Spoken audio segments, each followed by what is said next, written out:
Okay, and we are good to go on the recording. Hello, hello, hello, hello. Hi. Welcome. Well, yeah, welcome. This is the second episode of this podcast. I still have to come up with a name for it. This week I won't be joined by dear old Wesley. I'm joined by my Twitch moderator, Haler, also known as Anthony, also known as DB. He has various names. Uh, Haller, how are you? I'm doing good. How are you doing? I'm doing pretty good. I'm very grateful that you replied to me, unlike some other motherfucker that I know that Oh, of doesn't. course. Yeah. Of course. I'm not a flake. I don't do things like that. Yeah, yeah. Thank you. I appreciate that. I Uh, don't I don't sleep to the beat of my own drum. yeah, oh, yeah, yeah. I mean, yeah. So Wesley's not here today. I couldn't get in contact with Wesley because I don't know. He might be. I don't know. He probably faded away somewhere. You know, in a field of golden flowers. But yeah, thank you, Howler, for like I said, for applying back and saying yes to coming on. I guess we're gonna be talking about our weeks, what we've done, and some video game news that luckily I was able to pull up, that we can talk about, and yeah, just pretty much that. That's the gist of the podcast usually. Just talk about some shit, and yeah, that's it. So, Nice. if you want to go first, go ahead. What have you done with Uh your week, um Video game wise? video game wise? Anything like entertainment or like personal, if you want to talk about it. Um yeah. So I've been thinking about watching Dune lately, which I haven't done Mm-hmm. because I keep seeing and hearing from friends and just people on Twitter Mm-hmm. talking about how good it is. I know it's been out for a while too. Um, and I just haven't I haven't made it into actually watching it, I guess. But I know it's supposed to be like super cinematically like beautiful. Mm-hmm. But I also keep hearing that the story is super slow, maybe a little dry. A lot of like story building instead of like action. So I'm Yeah, not sure about that yet. I mean, Dune is based off books, correct? Yeah, I mean I don't read very often, I hate so books. I have no yeah. Fuck books. No, I get that because what I've heard about the books is that like the books go into like fucking weird ass directions. Okay. Um, but yeah, I think this movie's supposed to be like technically the first book. So Okay. even then, I think they're probably planning for another one. And yeah, like you said, I've heard very good things. I'm pretty sure the movie won like visual effects awards and shit like that. I think like it got an award from the Oscars. I'm pretty sure. Okay. But yeah, I haven't. I watched like maybe like a couple minutes of it, but I didn't get too far into it. Um, yeah, I don't got the HBO Max Prime Plus subscription. Yeah. The only reason I have things like that is my family. They have them, and then I just get the shared. Trying to think. Didn't wasn't Dune a movie though? Like back in the '90s, didn't it get made, or is this the first of Yes, it? yes, there was the adaptation by oh my god, I'm blanking out right now. Oh my god, I can Google it real fast. yeah, I'm blanking out right now. Twin Peaks. David Lynch. Excuse me. There was the David Lynch loon. David Lynch Dune. 1984. Yes, that was his. I. This was Oh weird. wow. Yes, it had Sir Patrick Stewart. It had Kyle MacLachlan, who was known for his Twin Peaks fame. Um, I there was something weird about like that shooting of that movie. Was that originally the writer for that movie, or the writer in general for Dune, had like a completely different vision. I'm trying to remember what it was called. Uh, oh, I'm just looking at like screenshots from this old movie, and it looks so different from the actual screenshots from the new movie. It's Yeah. wild. Yeah. I remember I saw a video of like a comparison between this movie and the old movie, and um it's nuts. But I forget, there was like a whole thing that happened with like there was supposed to be another movie based off Dune, but it was supposed to go in like a really surreal uh the like concept for it, and they made a documentary about it, but I don't the name's not coming up for some reason. I don't remember. Um oh my god, what was it? Yeah, David Lynch's Dune. Let me find. Let me send this to you. Just look at this cover photo. Uh, hold on. Do, do, do, do. Yeah. Yeah. A place beyond your dreams, a movie beyond your imagination.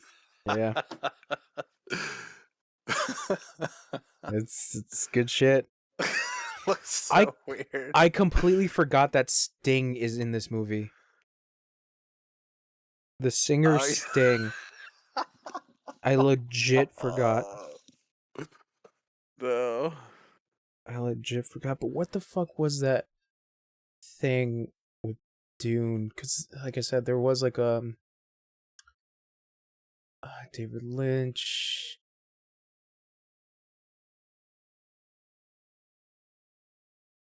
Oh, Alejandro Jodorowsky. Yes, Jodorowsky. He had the rights to Dune, and he wanted to make a 14-hour adaptation of the book, but it didn't work. So they made Like it. in a series? I don't know. I think he just wanted to make a huge movie. I mean, there's no way you can make a 14-hour movie. It would definitely be broken into So pieces. like that's what I'm saying, is that like the documentary, I haven't watched it. I'm very curious about it, but like there is Jodorowsky's Dune, and it's pretty much a documentary about his like idea of how to create the movie that he wanted and what he was going to put in it. And like I said, it got to a point where like it was like so surreal that obviously movie studios were like, no, we're not fucking doing this. So yeah, uh they gave Lynch was the one that was put on it. And even then, David Lynch, have you ever seen a David Lynch movie? Let me look them up and I'll see.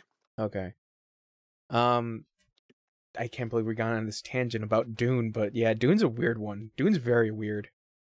I mean, I'm glad they have French heartthrob Timothée Chalamet. Yeah. Yeah. Timothy Chalamet. Why do I... Timothy... No, it's not Timothy, it's Timothée. Is it not Timothy? I believe it's I think it might just be like spelt Timothy, but with Timothy. with two E's though. Yeah, it's got like the accent over one of the E's. Yeah, but like in a French pronunciation, because he's actually pronounced it. And like I said, it's Timothée. Like it's very French, obviously, because his parents are French. And then you got Zendaya. Zendaya. I mean, like, looking at him in like the setup in the movie, he looks good for like the atmosphere, I guess, right? I don't know if that sounds right. I don't know if that sounds right. Like the clothing attire, he fits it. It looks like. Yeah.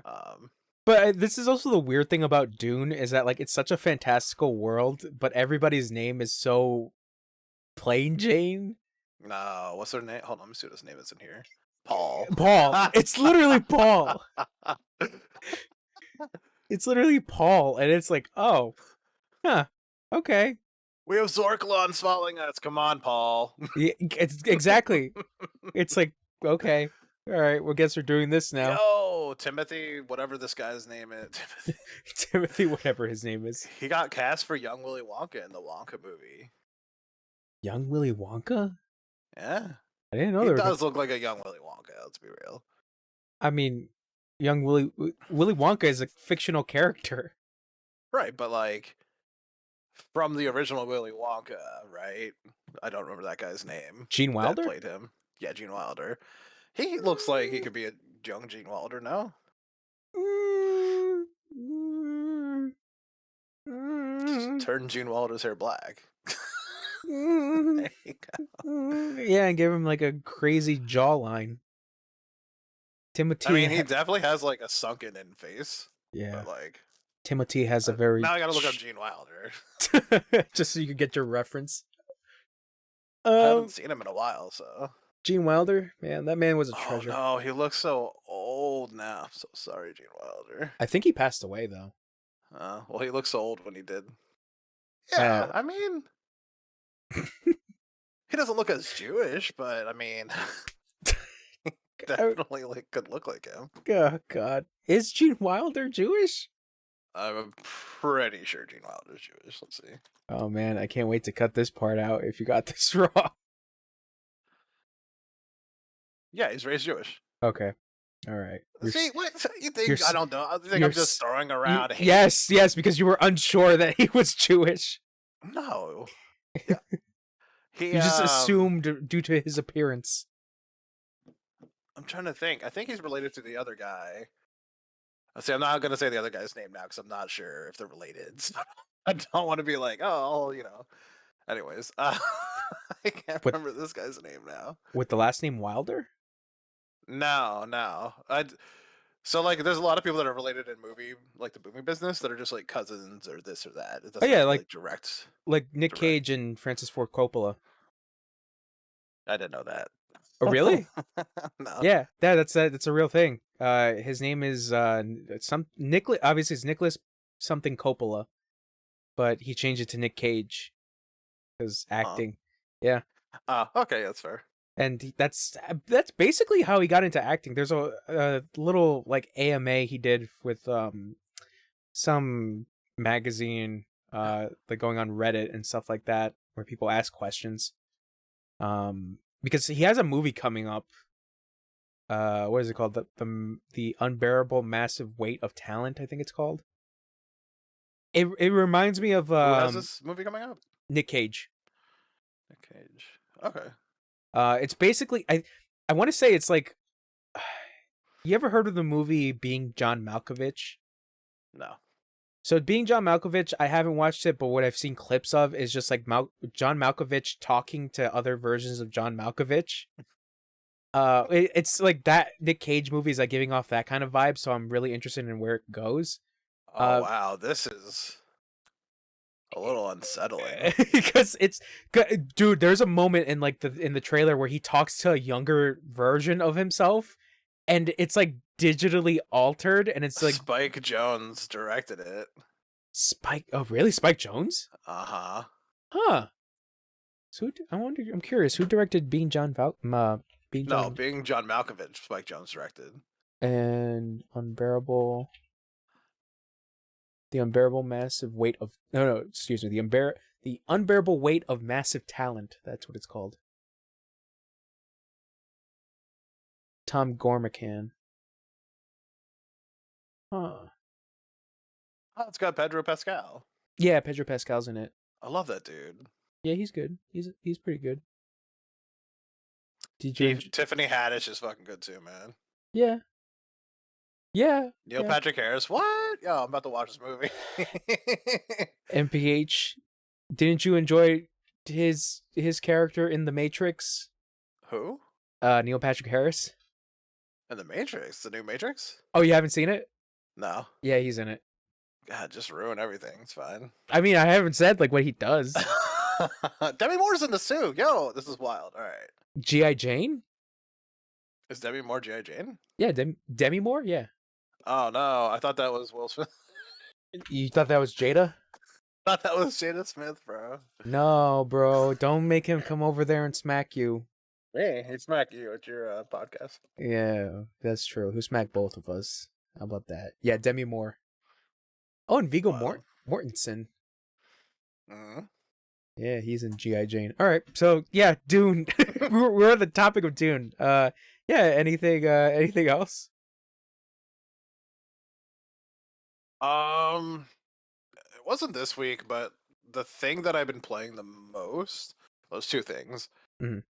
The one thing I got super into with Wesley was, oh man, what's that game called now? Ooh. The game you were borrowing that he just got back. Oh, Returnal. Yeah, we were talking about it a couple days back. Holy crap. That Yeah. game is so fun. Yeah, tell me about your experience because I got Wesley's experience from it.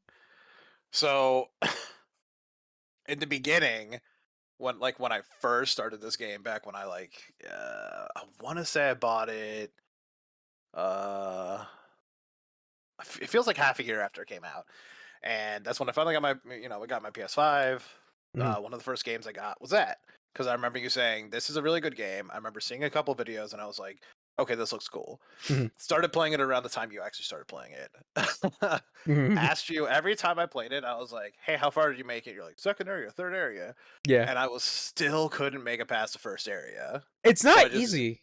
Yeah, it's yeah, go. I just couldn't like I guess dodge well and like keep Mhm. myself alive for a boss basically, because you have very limited health Yeah. and it's randomized weapon drops. Mhm. So Yeah. you don't always get the best weapon, so it's kind of like now you have to know how to play around every weapon.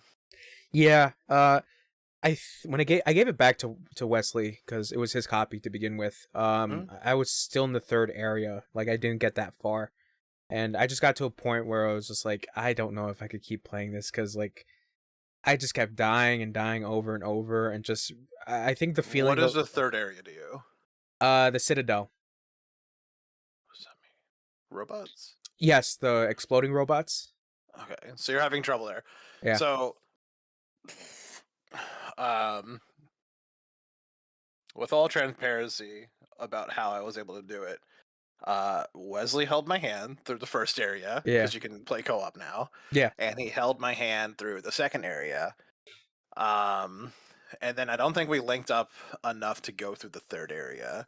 So what had happened was I just banged my head against the wall in the third area so much that I was just like, again, kind of like, great, there's no reason to replay.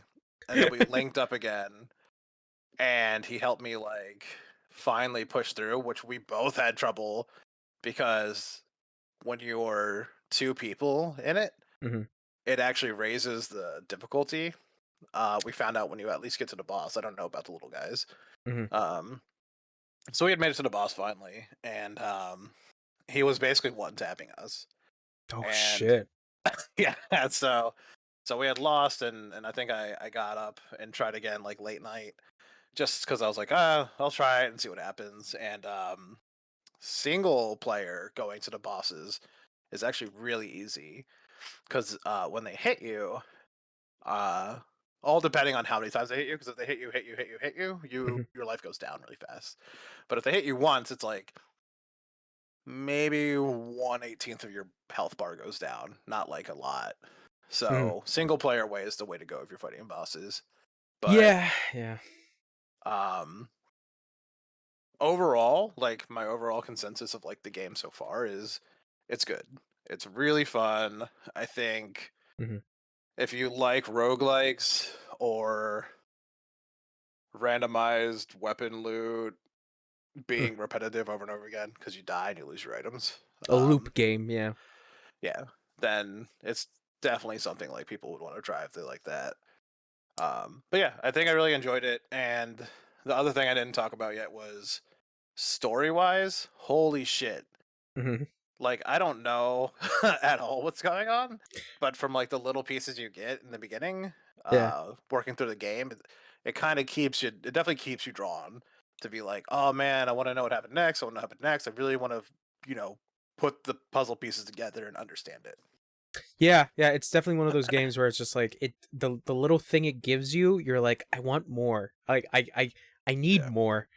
And that's the thing where that I kind of got frustrated with was just like I want to know what else is going on and it's like I'm Mm, stuck in this third area. Like I basically had like all like the like the word slab things all translated to yep. max. So it's just like I'm rereading all this stuff that I know and it's just like I want the new stuff. I want to see Dude, what's new. once you hit the 4th area, it like almost feels like the entire shit just gets flipped upside down. Yeah, Wesley was telling me that like you guys got to like the fourth area, basically the second act, I want to say, technically. Yeah. So there's acts, yeah. Yeah. Once you break the 3rd area down, uh I don't want to say what happens, but Yeah. you Shit, get put to a place, yeah, shit and just then happens. yeah, and then like it just kind of feels like a big like fuck just happens. Like you're what? Like oh my god. Blah, blah, blah, blah. Yeah, like that I'm really tempted to buy the game again cuz currently it's on sale, but it actually comes into a topic that we're going to talk about. But yeah, but the thing that's like still keeping Oh, me, right. yeah. One of the things that like it's still making me like kind of think about not getting it is just the whole loop aspect, cuz like this is the weird thing that I spoke to Wesley about this like last time was I don't know why I love the Dark Souls games so much. And they're considered to be hard, but for some reason I consider these loop games to be more difficult than the actual Dark Souls games. And it's pretty much the breakdown that like with these loop games, you lose everything. While with Dark Souls, all you lose is just your experience points. You can just go get that again. I mean, with the loop stuff, yeah, you can go get it again, but there's a slight chance you don't in a certain run. So Right. it's like, I don't know, like the risk reward factor I feel like is greater in a Souls game rather than a roguelike loop game. And I think that's why I enjoy those games particularly more. And that's the thing is that like I know people say like those games are super hard, but I don't know.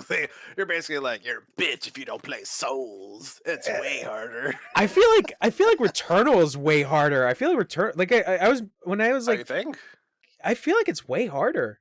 No, I mean there's a point in Returnal where like you do know what the best gun is, so Huh, now you go and get that gun every time, and if you don't have it in a run, you can always find the second or third best. Which again, you just make it work. Like the it's not really that hard. the best gun, you mean the Hollow Seeker? The You're not big gonna agree with this. I know you're not gonna agree with this, but Uh-huh. the Hollow Seeker is really good, Uh-huh. But it's not but the it best. doesn't really beat out a top tier pistol. Okay. Okay. I can get that. I can get that. Cause like I love the Hollow Seeker so much because that's the gun that got me through the second boss. Oh, dude, it's probably one of the most fun guns they put in that game. Yeah, like that's the thing. Well, I think we can both agree the adaptive triggers for that game is the shit. Like Yeah, it's so good. that is the best game currently out right now Mhm. that utilizes the adaptive triggers. Have you tried Ratchet and Clank yet or no? I have not, Okay, but I would because have to assume it's not better than. it it's the exact same way that it works. That you do the halfway for like uh, regular fire and then fold down for the secondary. mhm. Um, it works. Like it kind of feels the same, but I don't know, for some reason with Returnal, it's just like it feels better because I think that secondary fire is like more bombastic, obviously. It feels Well, really native. yeah. I would say give Ratchet and Clank a shot. Obviously when the game goes to a lower price, but Yeah, it's always one it's of those things. Like a lot of those games that like you would probably say give a shot that I don't really want to play. I would actually put the money into it when it's cheaper, just because yeah. I'm not a big person in like putting big money into things that I'm not sure about. Yeah, no, I would say like if you're unsure, always just wait, Yeah, because I've learned that over the years of just like buying video games is just like, should I get this? Should I not get this? And I think overall, right. just wait for a deal or something. Because like right now, like my biggest thing, I'll go into it in my week, but like I'll just say right here is just like I really want to get Final Fantasy Stranger of Paradise Oh because no. how it's so jank, and I played the demo and I kind of liked it because it reminded me of Neo, but obviously it is the Neo team. Um, but Oh, is it? it is, but Okay. it actually has a difficulty setting, so it's not Huh. as harsh as Neo. Okay. Okay. Yeah.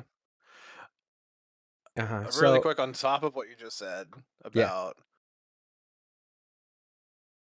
you want to play that, I believe you're not playing it currently, right? no, I haven't bought yet. Yeah. Yeah. So like me not wanting to play that, and then you saying it's jank, I think you said, and but it's like worth playing.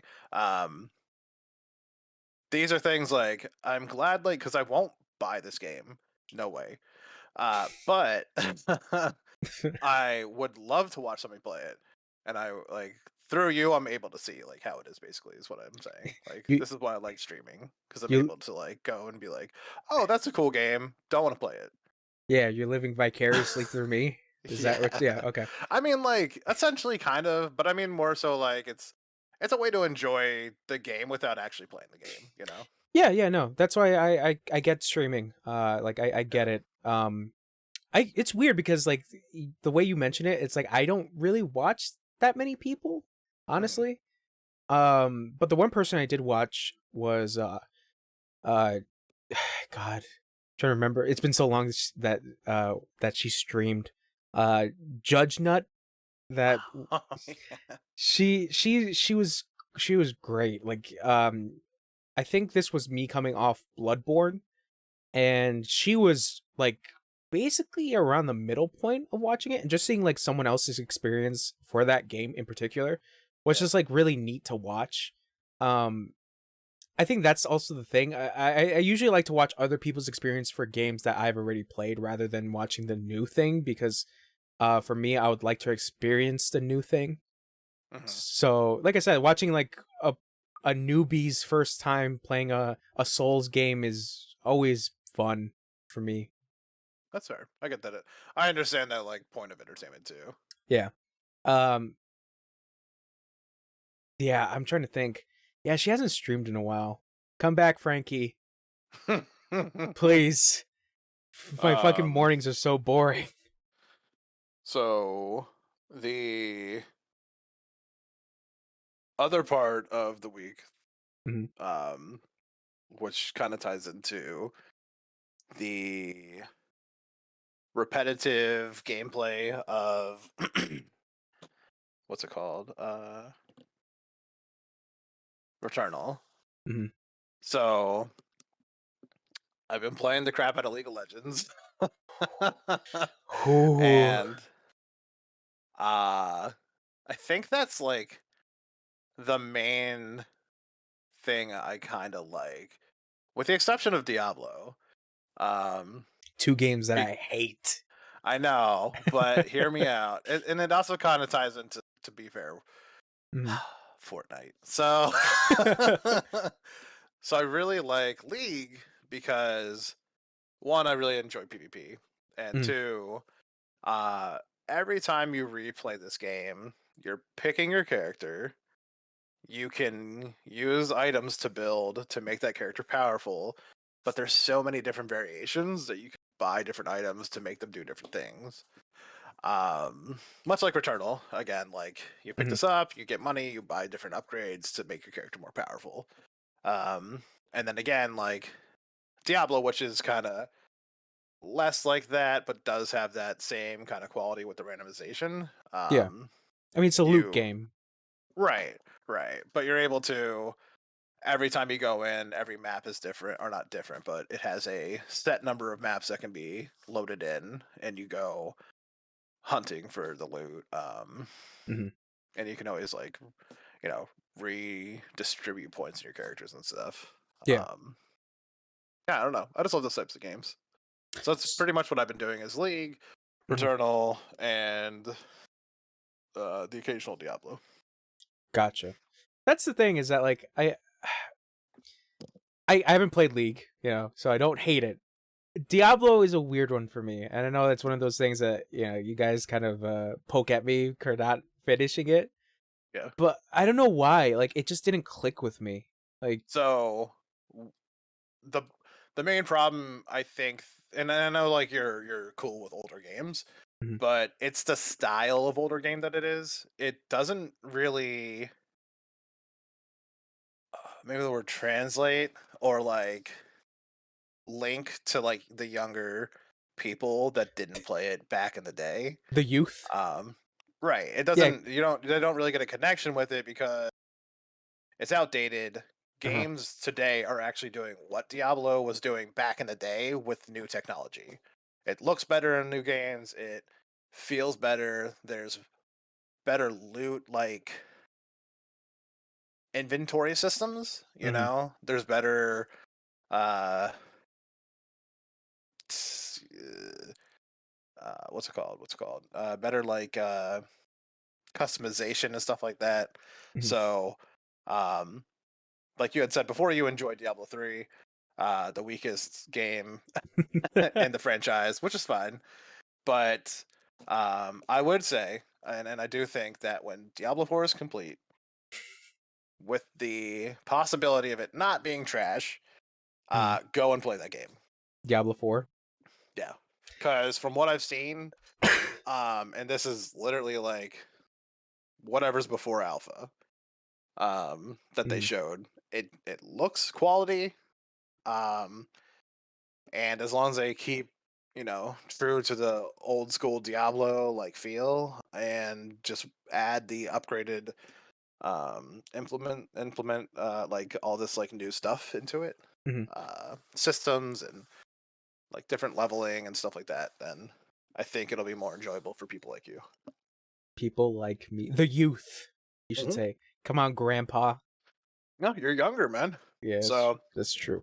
No, like that was the thing, is that like I understand that Diablo 3 is considered to be the weakest. Usually by people who loved the first two, mhm, obviously. of course. Which is interesting. And I've yet to actually go back and play through Diablo 3 because I have it, but I've only played the demo for it, and like I said, that's the enjoying point that I had with it. Um, I was very curious about Diablo 1, and then obviously with the Resurrection version of Diablo 2, I wanted to try out Diablo 1, but like I said, it just didn't click with me for some reason because Yeah. uh, it just felt challenging, mostly. Uh, It's a very hard game for y- like people that didn't play it back but then. my question is, when did you play it with other people? Because it does Mhm. have multiplayer. Yep. I used to play with my brother, randoms, Mhm. a lot. So would you say the experience for that game is better with other people? No. No. No. There have been many a times when I was playing Diablo when I was younger. Uh, 7-year-old me didn't know that when I die, people are gonna steal my goddamn loot on the ground.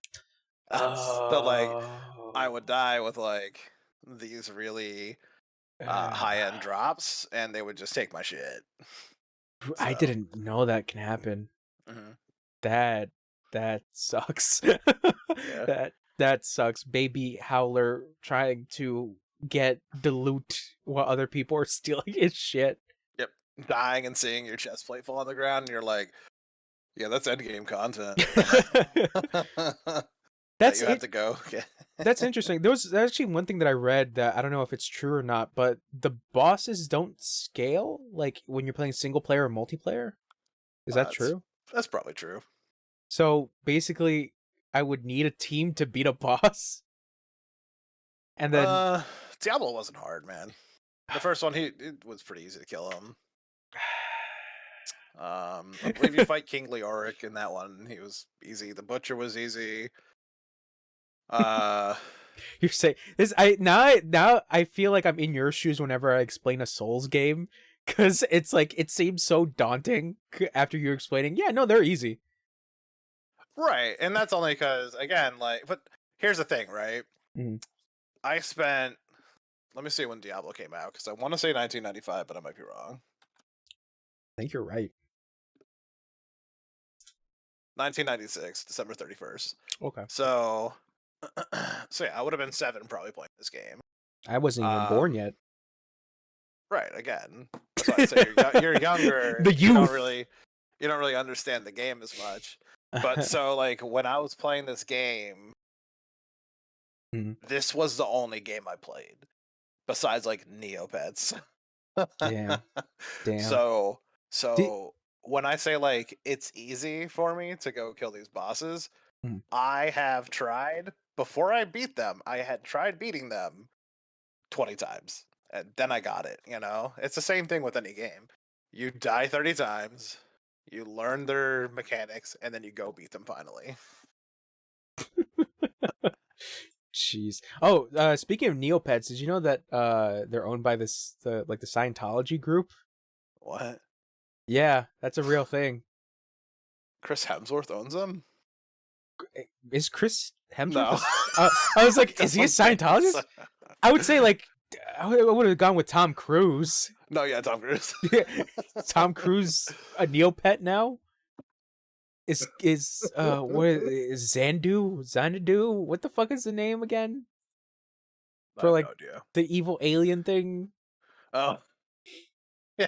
Klaxu, I don't remember. But yeah, apparently that's a real Spaghetti thing. monster. Yeah, I'll send you a link because there's this like investigative journalist channel on YouTube that like just but like just goes into like some topics and stuff. And like one of their videos is like how Scientology owns Neopets. Like that's one of their videos. Yeah, I'll send it I to do you. love Neopets, I'm not gonna lie. That I've means you're a actually been thinking Scientologist. like currently about like remaking an account because I don't remember my old account. To become I think you need to become a Scientologist though. I think I need to become a Neopet streamer, bro. And then talk about how L. Ron Hubbard was right all along. Exactly. That's the only way. Scientology for life. That's Yeah, your for real. Twitch handle. Scientology Chris for life. Hemsworth is always right. Look Chris- at those washboard abs. Scientology did that, I think. If he's a Scientologist. Unclear. Bro, man, if Scientology can give me washboard abs, I'm down. I will now start believing whatever the fuck they believe in. Yeah, I'm with you on that. Essentially deal with the devil, but whatever the fuck they consider a devil, I guess. Yeah, man, I mean, whatever. Yeah, that's cool. So yeah, anything else? No, just school, but that's it. Okay. Yeah. All right, that's fair. I'm trying to think. What did I do? I feel like I did nothing the last time I spoke on the podcast. Cat petting, sleeping, eating, you know, the norms. Yeah, the norms usually. I've been watching a couple movies. I mentioned this last week that I was intending to watch the movie Monster with Charlize Theron. I looked this up because I don't know. Basically, Monster is a crime drama based off a female serial killer by the name of Eileen Wuornos. And I was mentioning this I know what you're talking about. Yeah, I was mentioning this to Wesley, but I was like, it's crazy when you see Charlize Theron play Eileen Wuornos, because the transformation that she went through to somewhat look like her is kind of nuts. And remind you, Charlize Theron is a very, very attractive lady. Yo, Yeah. hold on. Can you spell the actual lady's name? Eileen? Yeah. Aileen.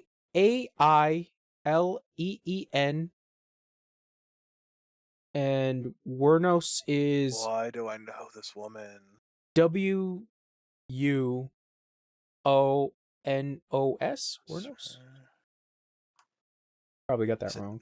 Is it Netflix that I watched this on? It's on Netflix, yeah. Monster. That's the movie. I watched recently. I didn't know the movie Monster was about. Oh, I watched a video ORN, about okay. her recently. Mm. Yeah, that's wild. Or she just talked about like killing dudes or something. Yeah, like after I watched that movie, I was like, what the fuck happened afterwards? Or like just what happened with Eileen Wuornos to make her who she was? And just like reading her Wikipedia, fucking is depressing. It is so depressing. Wait, didn't she maybe I'm getting something confused here. Mm. Maybe I'm thinking of something completely different. I watched a movie on Netflix where I want to say her name was Arlene, this chick. and she married a rich guy at some point in her life for like maybe a couple weeks. Mm-hmm. Is this the same thing I'm thinking of? She did marry a guy. Like a yacht club guy or no? I don't remember. Don't remember See, now I'm wondering if I watched like a fictitious thing about her or like because that type. Monster is technically like the fictitious thing because it is a crime drama. It's somewhat fictitious. Yeah, I'm gonna watch this now, definitely. Yeah, but it's basically Charlize Theron and Christina Ricci. Christina Ricci plays the love interest, not really interest, the partner. And yeah, like I said, like just like afterwards, I was like, okay, so what happened to Eileen Wuornos? And basically, she was put on death row. She died in 2002. So, just reading, like I said, if you look just like her background, her childhood, technically, it's fucked up. It's like really fucked up. It's one of those situations, just like a person's like nature is due to how they're raised, and she was the perfect example of that, and it's really fucked up. But yeah, after watching that, I was like, all right, what else do I watch? um I was like, you know what, let me watch a action movie.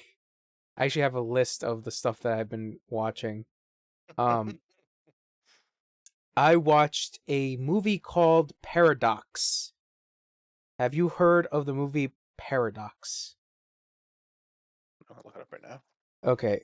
It's not Cloverfield Paradox. It's Paradox with Tony Jaa. You know that Tony Jaa, right?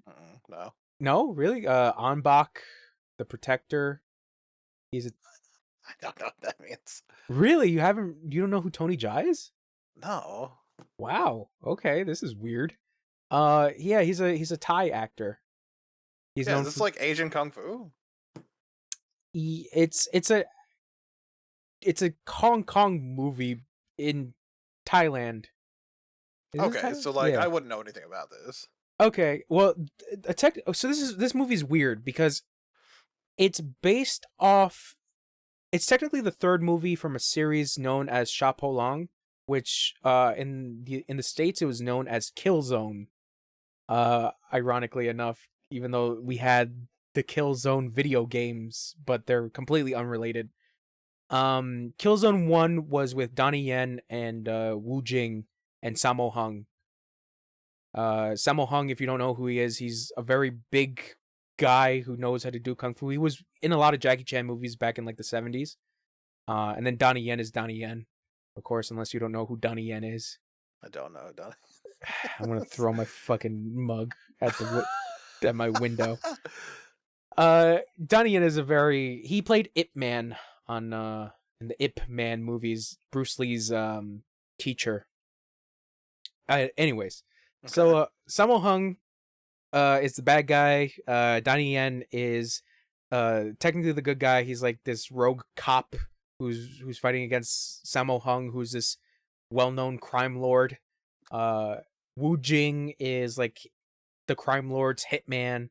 It's a very like, if you want to see like really good action scenes, Killzone is like really really good. Chapeau Long. And then there's Chapeau Long 2, which is a movie that I still highly recommend. I don't know where I watched. I think I watched it on Amazon Prime, I want to say. No, it was free on IMDb. That's what it was. It was free. Killzone 2 is really good because instead of Donnie Yen, they make Wu Jing and Tony Jaa the good guys fighting against these evil crime lords again, but different crime lords in Thailand. And then Paradox. So this was the weird thing, was that like nobody knew. Well, people who were like really interested in like the the SPL series, didn't necessarily know what this movie was, but it was by the same director. And he just in an interview was like, yeah, this is the third movie in the series, and for some reason they just called it something else instead of Killzone. It stars Oh my god, I forget his name. Is it? I think it's David Koo. No, it's not David Koo. Fuck, Louis Koo. I think his name is. Yes, Louis Koo. Louis Koo. Was the bad guy for Killzone 2. So in Paradox, he is the good guy, teaming up with Tony Jaa and another actor who I forget his name as well. Hold on. Oh, Woo Yu? Yue? God, I'm pronouncing his name. I have no idea who these people Don't worry about it, all right? Let me explain. I'm All right. listening. Good. Shut up. Anyways. So basically the plot of Paradox is this father from Hong Kong is looking for his missing daughter, who was on a trip to Thailand, and basically dives into like the seedy underworld of Thailand's like organ donating business. And basically teams up with the cops in Thailand to figure out what exactly is going on and find his missing daughter. Like I said, the action scenes in the movie is really good. The ending is pretty sad. And it's also one of these weird things where like Tony Jaa, for like those who know like action movies, Tony Jaa is like a very well-known actor, and to see him in the role in this movie kind of feels like he was just they just used him for like a day or two because he's just there at times, and it's like you could have done more with Tony Jaa, but I get it. Like his character in the Killzone 2 movie was more important to the plot. But with this movie, it's just like I feel like they didn't really have to put Tony Jaa in there. But either ways, it's fine. Paradox, I think it's on YouTube right now. It's free that you can watch it. It's good. If like I said, if you want to watch like a good action movie, and the good thing about the SPL movies is just like you can watch like any movie at any point. They don't really refer to one another. Okay. Yeah. And I'm sorry, where did you say you could watch these at? Where? Mhm. YouTube. They're on YouTube for free? Paradoxes. The other two, I think Killzone 2 is still on IMDb for free. Mhm. And Killzone 1 is actually kind of hard to watch, in the sense that like not that many streaming services has it. I mean, usually things you talk about Mhm. tend to be actually either really good, because we have watched a few movies as a group that ended like up Sonic the being really Hedgehog. interesting. Did we watch Sonic? Yes, we did. Yep, it was actually enjoyable, man. It was fun. Or they end up being like really silly, and I still enjoy it because I'm like, oh, this is outlandish, you know. Mhm. Much like the the Jackie Chan movie. That was fun. Bleeding Steel? Mm-hmm. Oh my god, that movie is so stupid. It was so fun. It was fun though, yeah, but it was so stupid. I think that's one of like the worst movies I've seen in a while. Oh, like if you're interested in like one of Donnie Yen's work, I believe the Ip Man movies are on Netflix. It's IP Man. Oh. Yes. Man, I don't know if I want to watch that. It's good. Like I think it's one of the first one and the second one are pretty good. Then the third one it kind of is meh, and then the fourth one was just so stupid. I watched the fourth one and I was like, this is so stupid. But like I said, the action scenes, I think in those four movies, the action scenes really make up for it because obviously they are choreographed by Sammo Hung. So it's just like Sammo Hung knows how to do choreography for action scenes. So yeah. And I mentioned this to Wesley last week, that I watched like a couple of like the 70s Shaw Brothers kung fu movies, like the kung fu movies with like the painted backgrounds in the studio sets. that old shit. But they're fun as well, those old movies. And yeah, like I watched that. I rewatched Shrek and Shrek 2. Oh. Just on To a be fair, Great movies. You know what? It's been so long since I watched those movies. The first two are really good. Yeah, they Yeah. don't even start with me. The third one was great too. I've yet to rewatch the third one. And unfortunately it's not on Netflix. The third one. The fourth one for some reason is, but not the third one. Yeah, I watched Shrek 2. I watched The Hunt for the Wilder People. It's a movie directed by Taika Waititi. Thor Ragnarok. Yeah, I haven't Jojo Rabbit. Ragnarok is man.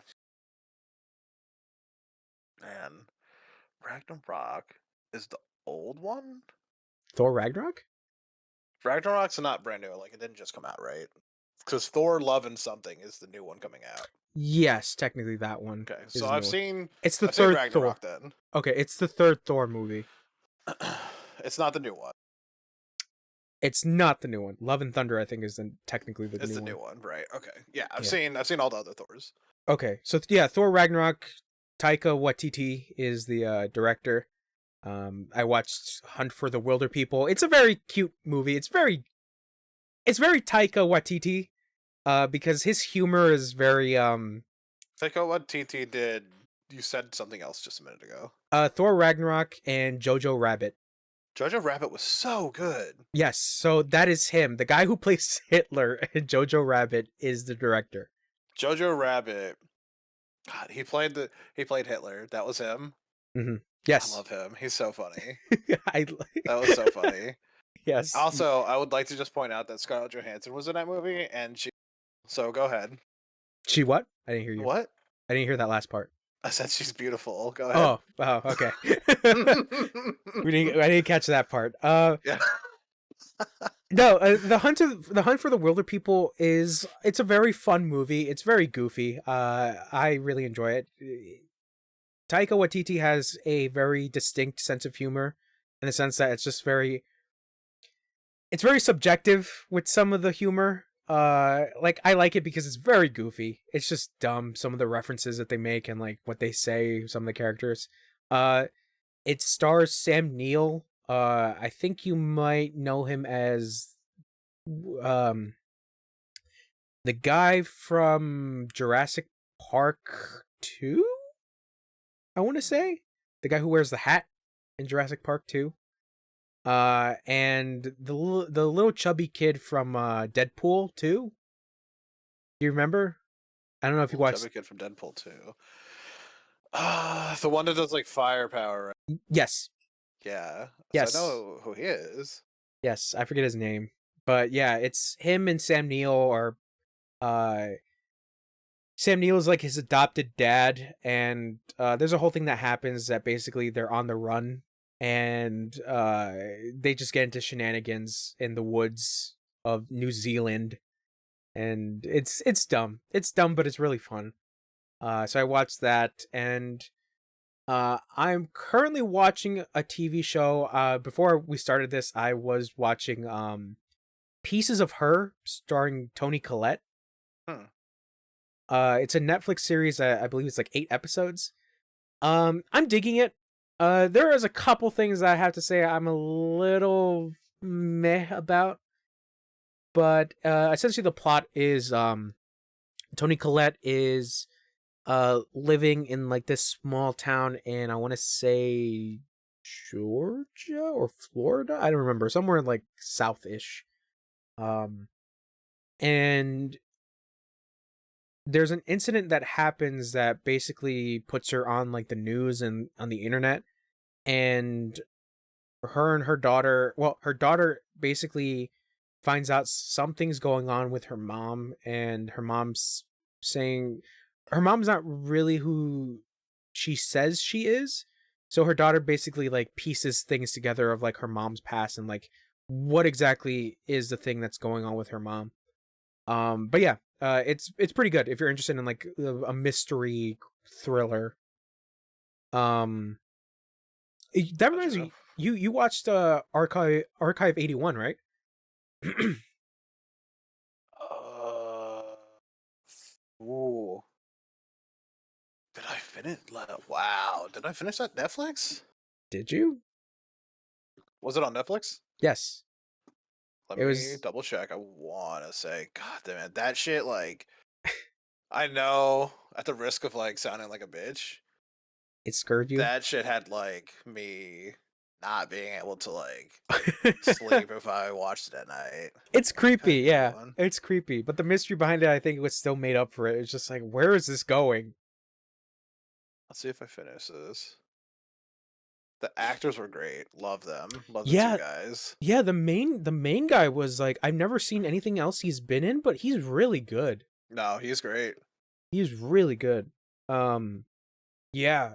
I'm trying to think like who else. Also the well, I don't know. I don't know if you finished it or not, because I'm trying to figure out if you did.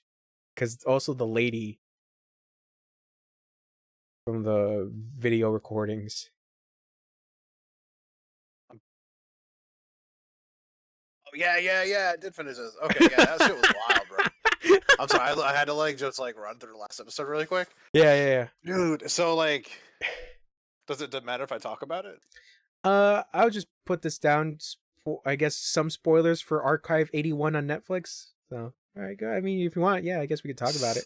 So I'm just gonna, like, go straight to the end, like, because we've already watched all of it, so there's no Yes. really need to talk about all of it.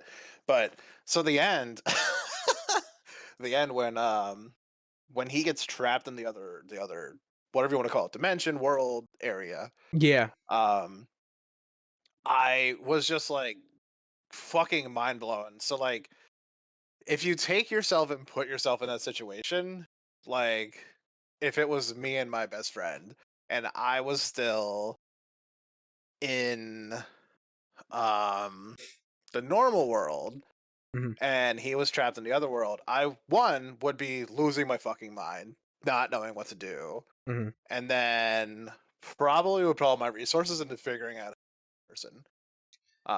Essentially kind of like what the other guy was doing, right? He was trying to figure out how to save his brother, I think. Yeah. But they were more crazy people, so Yes. Basically. Yeah. Was he even trying to save his brother? I feel like he just. that's why. Listen, again, it seemed like what he more so wanted to do Mhm. was get his brother back, so then they could go back to working on figuring out how to bring demons, quote unquote. Yeah, I feel like he had some ulterior motive that he didn't really go into, but Yeah, I don't yeah. know. I think we'll probably figure out in like the second season for that show. I How did you? definitely hope there's a second season. I mean, how it ended. There has to be. I think, but this is also the other thing is that like I don't know how well that show did because Hmm. not that many people talk about it, to be honest. Yeah. But I think the concept for it is like really neat. How did you feel about the demon reveal? How he looked, you mean? Yeah. Mm, You were meh. it was kind of silly. Yeah, I was like, this is a dude in like a rubber suit, and on top of that, on top like it felt very Common Rider esque. So I was just like, yeah, it looked dumb. Rider. But this was the funny thing was that like I feel like this is something I probably punched in like Doom or Doom Eternal. Yeah. Like it's just like an enemy that I just like bonked. Uh, it's a very goofy design, but like I think overall like the atmosphere and like the mystery behind that show was still really well done because Yeah. I So everything up until the reveal of the demon was super well done, Mhm. and I would even go as far to say, this isn't everybody's style of horror. It's not what gets everybody to the point of the, like, being fearful of Yeah, something. But yeah, I think like what are those movies called? Oh no, what are they called? The ghost movies that were super popular, like 2007 maybe, the Grudge. where no, they were ghost movies where it was found footage and they were like, we're not going to leave the house, this is our new house, and Oh, The Ring. Paranormal Activity. Oh, I was thinking completely different movie. So like the way Paranormal Activity, at least when it started, the Mhm. reason it was so scary and worked so well was because you never saw the ghost, you never saw the demon, you never saw the evil. It Yeah. was always just like the idea that it was there Yeah. without being seen is what was scary. So like I think if they would have just went with that, Mhm. and even like the little video transmissions you get every once in a while was perfect. You didn't have to full on have him there. Yeah, I feel like the reason why those movies particularly worked was because the found footage like era of horror movies was interesting because you're getting a real person, you know, even though they're an actor, a real person's Right. emotional sense of what they're seeing. And because of them being scared and shit, like, you know, you try to put yourself in their shoes because you're getting it from their perspective. Yep. But I feel like it works because of how the movies were shot. Obviously the like I said, the found footage stuff. Because I'm trying to think of another movie where it didn't work, but it's not a found footage movie, and that movie is Bird Box. Did you ever watch Bird Box? I have not. It's something I actually recently was more thinking about watching and just haven't put the time into watching it. Do you know? Do you want me to tell you what happens in Bird Box, or are you?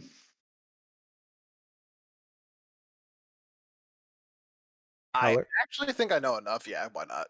Okay, so basically there is a monster, but you don't see it, and there's a reason behind that. That's like behind the scenes stuff that I actually want to mention, but um, you don't see it, and the movie's not a found footage movie. It's a you know shot movie with Sandra Bullock, and you know going back and forth from her past to like where she is now, and how this weird invisible, not invisible monster works.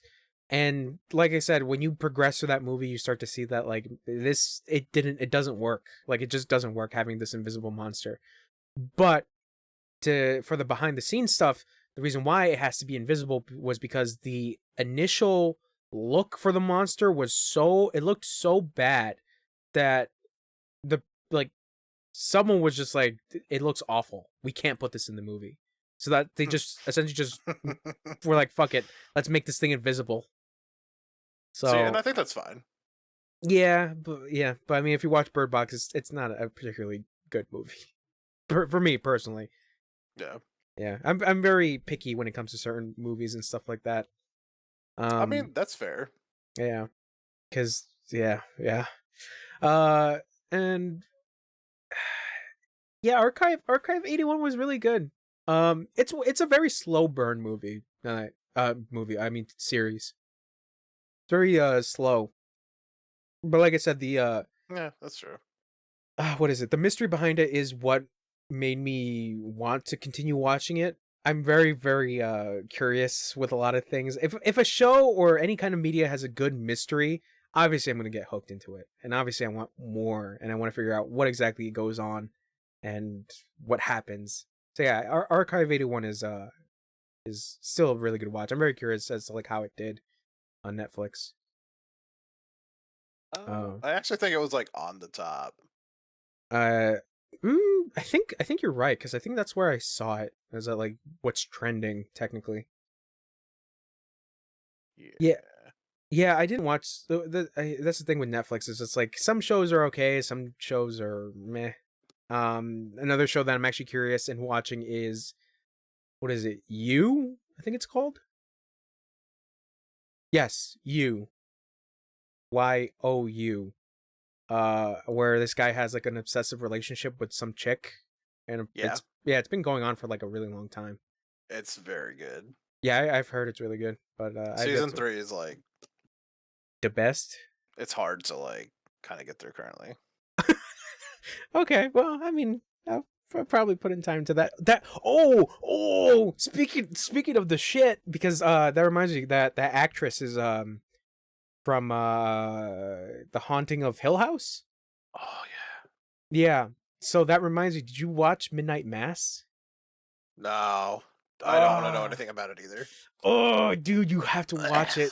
I will. You have to watch it, because I need to talk to someone about that. Because I think it's one of my favorite series in a really long time. Just because I looked at this and I had watched it really, really recently. Mhm. The I think it's the Tragedy of Macbeth, right? Oh, The new Denzel? movie. Yeah. I've yet to watch that. I really want to watch it. Okay. So I was like Denzel Washington, love him. A24 Films Good. They're worked good. on it. Mhm. So I was like, man, this is gonna be so cool. Holy fucking shit. I forgot how much I hate Shakespeare. And it's funny because it's one of the Coen brothers. Bro. Yeah, I think it's Ethan. I think it's Ethan Coen. The fucking like horrible, just like Shakespearean wording that they have to keep going through. Oh, I just Mhm. go blank 90% of the movie, bro. Excuse me. Because I just don't care. It's Joel. It's Joel, that brother. It's not Ethan. Excuse me. Sorry. Uh-huh. You were saying? I can't. I watched 90% of the movie and then just was like, I don't even care anymore. I really do want to watch it. I think how it looks visually is pretty interesting. I mean, even though it's like black and white, but It like was good. this. It was good looking. I'll give it that. Yeah, I think I'm more interested in like the sets because they look kind of basic, but at the same time really interesting. But I mean, yeah, I don't mind Shakespeare stuff. Well, it's actually I shouldn't say that because like it's been a while since I've seen anything with Shakespeare. Bro. Because I remember, but because I tried watching Romeo plus Juliet, the Leonardo DiCaprio movie. Love it. That was good. I like that. But that's all Shakespeare, though. It's not. It's more like jazzed up Shakespeare. But it's still Shakespeare writing. It's still Shakespeare wording. I bite my thumb at you, sir. Yeah, but they don't. That's not entirely like that the entire time, is it? Yes, it is. Man, maybe it was just because Leo was in it, bro. You're like, damn, look at this hot dude. I'm gonna keep watching. Hold on, was the Leonardo one? I draw my longsword gun. Yes. Yeah, that shit was dope, bro. That was so cool because they had guns and stuff. And but they speak in Shakespeare speak. Yeah, but they had guns. That's the difference. Okay, I have to admit, calling your gun the longsword is pretty cool. All right? Cool, right? It is pretty cool. It is like, I draw my longsword, and then because I remember watching this in fucking school, dude, and he said those words, and they pulled a gun out, and I was like, yo, I'm gonna name my gun Longsword. I was just like, yo, we're really watching this right now. Like, this is what's up.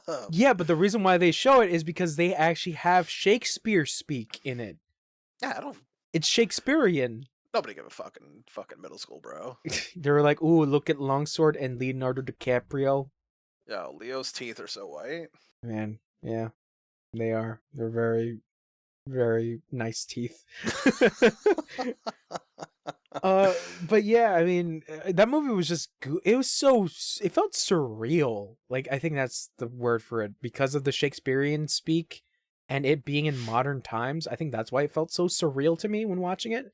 And I just couldn't keep watching it for some reason, even though like it is goofy, yes, but I don't know. I just John Leguizamo is pretty good in it. Oh, I forgot. I love that guy. Yeah, John Leguizamo. He's such a good actor, man. He is. I think he doesn't get enough rep. I feel like John Leguizamo. Not at all.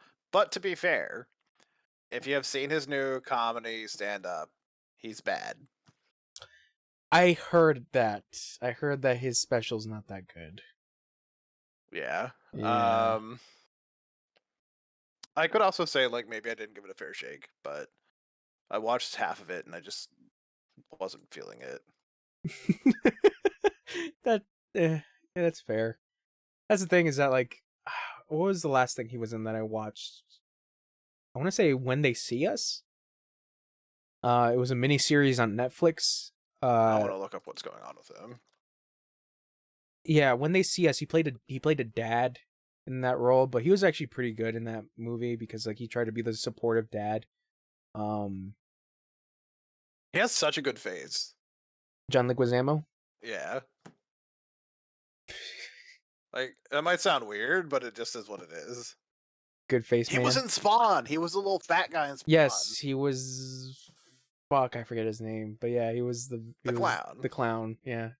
He was also in Moulin Rouge.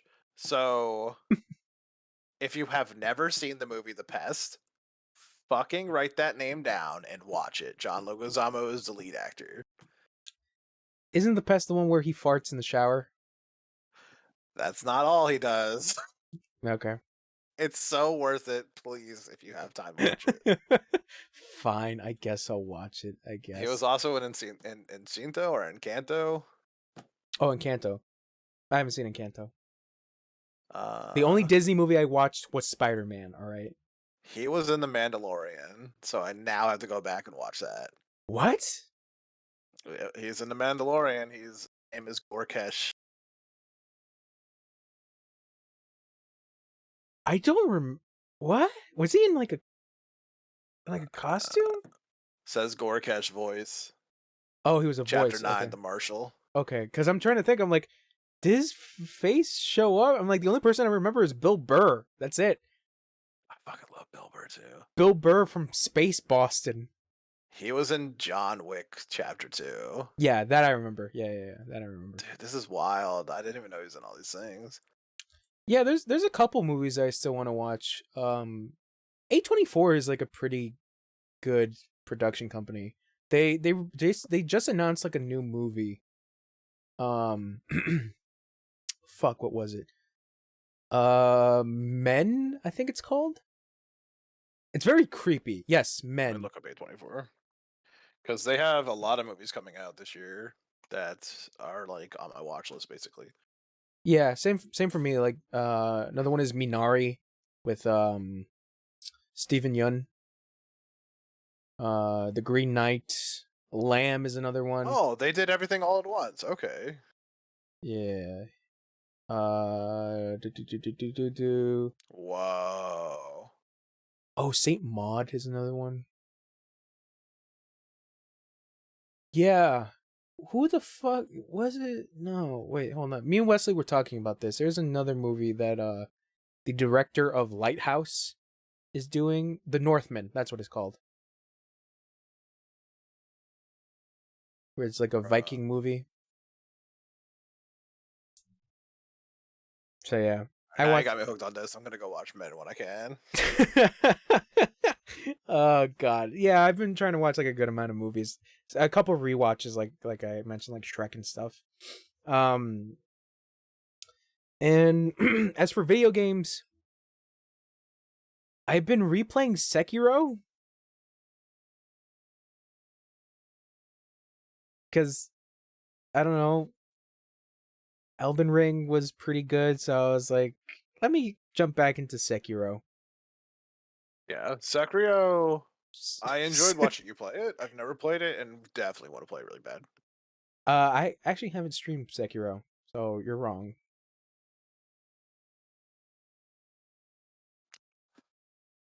I'm very confident I watched you fight a wolf boss or something. Nope. There's no wolf boss. Monkey boss? There is a monkey boss. Yeah, there's a fire monkey thing or something you fought. Hmm. When you first got it, we watched you play it. Maybe I streamed maybe like the last part of it. I'm telling you, I remember it. Yeah. I don't remember if I actually streamed it now, but you're wrong. Anyways, Sekiro's such a good game. It's difficult though, but it's still a pretty good game. I'm currently going through I'm going through New Game Plus right now. And I'm going for a different ending because apparently there are like 4 endings, and I only got like the main neutral ending in my first playthrough of it. And yeah, just going back to it, I don't know why, out of a whim, I was just like, yeah, I guess I'll just play through where I was in New Game Plus, and then I'm going through it. I'm like at the beginning area of the game, and then I just end up suddenly in like near the end, like a little bit past the midway point, and I'm like, oh, I'm here already. Um, it's still really fun. I think the world is pretty cool. I've been looking up like lore videos about like why certain areas of Sekiro are fucking weird and bizarre. Hmm. Um, and even then, like I'm looking up like trophy listings and stuff to see, because I'm trying to get most of the achievements slash trophies. And yeah, there's a lot of interesting stuff to get, like the endings. The current ending I'm going for is like the purification ending. And that ending itself like has like a secret boss that you can do. And yeah, like I said, it's a pretty tough game. It's much more aggressive but also defensive. If that makes sense. You've probably seen gameplay for Sekiro, right? Yeah, I've watched a decent amount of it. Hmm. So you know how like the main shtick of that game is like basically like block and parry a lot. Yeah. I think that's what I really like about that game is just like the parry block mechanic, because it's so satisfying to get like a good parry off someone and then like counter it. And I think that's why the game is also pretty fun as well, because you can have a boss's health bar be all the way up, but you're parrying him so many times that like his posture bar is going up, and to a point where like you can find an opening to take him down. Like I think that's why I really enjoy it, because it's like the fight can go pretty unexpected or like fast enough that it's just like, oh shit, like I'm able to take on this boss. The only Gotcha. thing the only thing I have issues with is just all the FromSoft Souls games, is that the camera angles can be fucking like they could be bad, because sometimes like the boss pushes you into a wall and like you can't see your character and you don't know what you're doing, if you're blocking or not, or parrying, because there are moments where like I'm trying to parry but like the camera is like inside my character. It's so goofy. But yeah, Sekiro's a good old time. I think it's on sale right now on PSN, but damn man, like it's still $30 on sale. The game fucking won Game of the Year like fucking 3 years ago.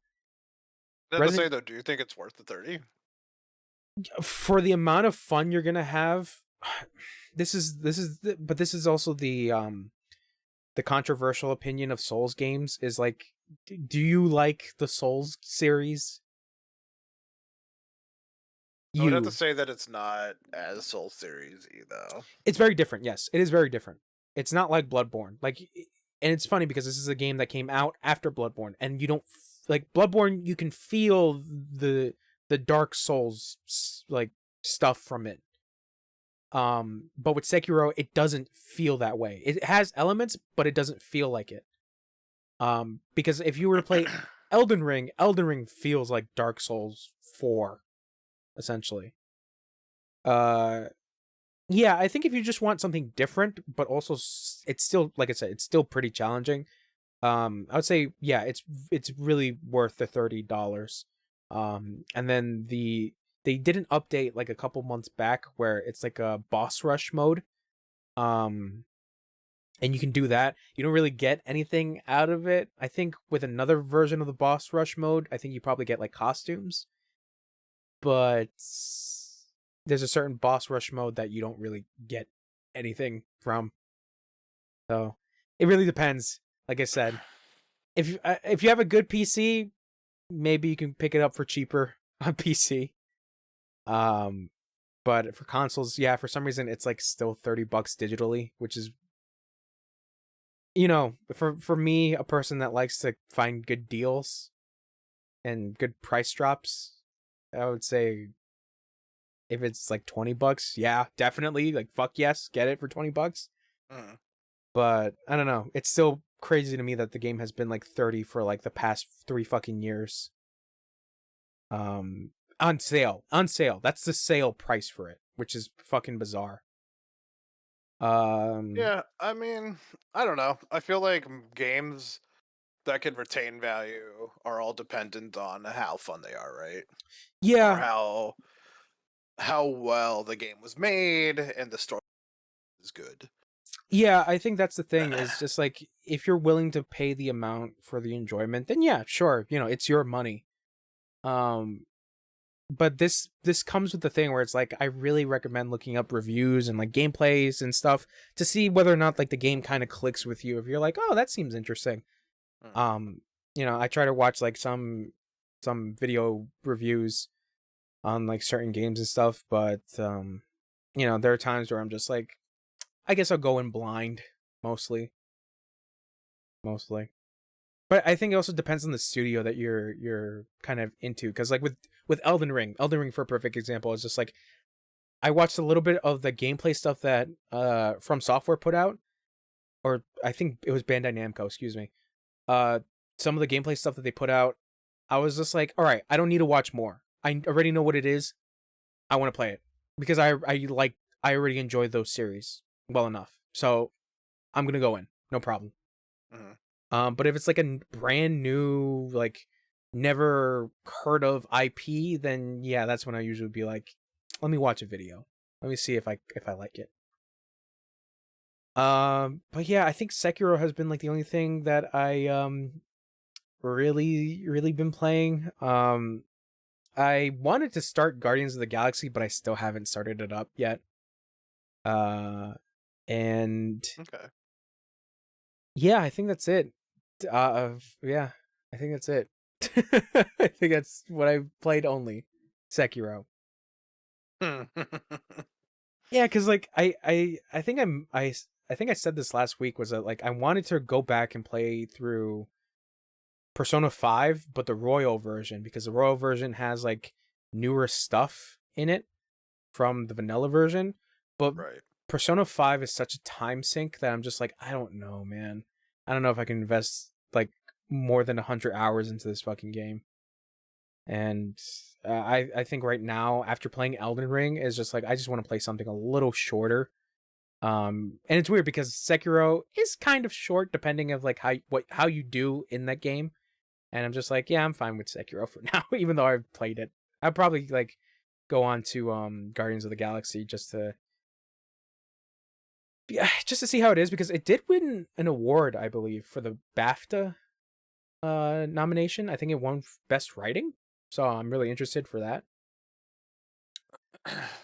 Um, anything else? No, not really. I was thinking of picking up Kirby, but I only played the demo, and I've heard it. I hear it's good though. The Kirby and the Forgotten Lands, but I have not picked it up because Nintendo games still expensive. I think now on Amazon's like $54, but still. Yeah. Yeah. I Kirby. mean, with things like that, like Mario and stuff, it's always kind of to me like, do I want something I'm gonna play for 20 minutes and then put down, and then maybe pick it up in another week and play 20 minutes? You know? Yeah, I felt that way with Pokemon because Yeah. I still haven't beaten Pokemon Sword. That's why I'm like, I don't want to get Pokemon Brilliant Diamond or What Brilliant were we watching Pearl. you play? Weren't we watching you play? Arceus. Yeah, that was fun to watch. It was enjoyable. Yeah, but I felt like it's one of those games where it's like it's not necessarily grindy, but it's really repetitive in a way. Because all you're doing is just capturing Pokemon and battling them, and that's basically it.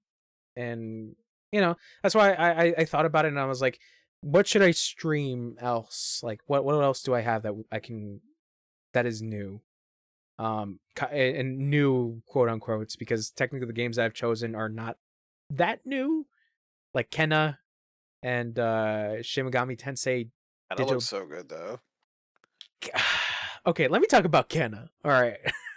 By the way, twitch.tv/the_writers_den. Link below. Link below, link all over the place. Link everywhere.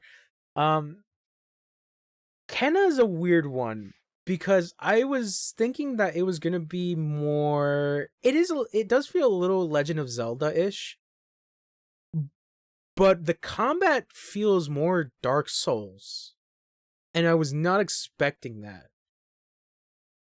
You know what? Actually, hey, you ever play Darksiders 1? Loved it. That's what Kenna kind of feels like. Darksiders 1. Good. But yeah, you have you good. You have the stuff from like Dark Souls where you can parry enemies. And even the bosses feel a little challenging at times, even though I'm like on the normal difficulty, Mhm. which felt weird because like there was a boss that I kept dying to. I was like, oh,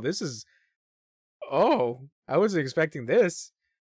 Um, but the game I ran into like one bug in the game where I was trying to roll out of the way, and then out of nowhere, I got stuck onto something, and it just looks like the character was falling for like a good bit, and then I kept getting hit, and I was like, oh, this is not good. And then I think I just dodged again, and then I just got out of it, and it was just like, that's so fucking weird.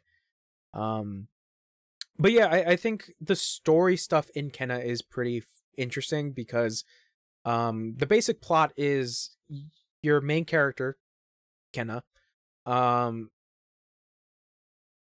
is a spirit whisperer, Okay. and her main goal is to reach like a mountain shrine. But there's stuff going on in the forest that she's currently in that like spirits are basically running amok in a way.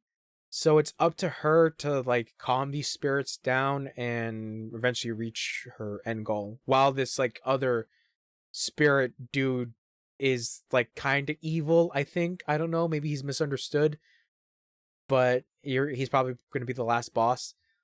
And I think the why the story is also interesting is because it's taking a lot of what I am assuming is a lot of like mythologies from like Shintoism, because it does feel like it's a very Shintoistic, I don't know if that's necessarily a word, like topics and stuff like that, how like in Shintoism like spirits are very important to that belief, and Right. that like everything in the environment, like the forest and stuff like that, has a spirit of sorts. So I think that's why like the game has some neat aspects of like, you know, talking to the spirit, looking through the spirit's eyes, and figuring out like what experience the spirit went through. And I'm not gonna lie, like the first chunk of that game that I went through when I fought the first boss, I almost teared up because it was a very sincere moment. Because it essentially the first spirit that you run across um is a brother to these little two children spirits, these little twins, who basically ask you like, can you please find our brother and make him move on, essentially. And you start to see through the brother's eyes of like what exactly happened, and like why these little siblings are spirits. Like essentially something happened that I guess his body and his spirit like separated, and he ended up in like the spirit world, and the reason why he can't move on is because he essentially lost his siblings. And like I said, it's a very emotional moment where like he's trying to forgive himself when in reality like he didn't do anything wrong. Like he just feels guilty because he couldn't find his siblings. And yeah, like I said, it's a very emotional moment, and I liked it. I was like, I was tearing up, but I was like, no, video game, you're not gonna make me cry on my stream.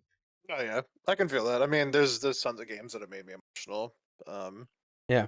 I never cried. I'm not saying that you did.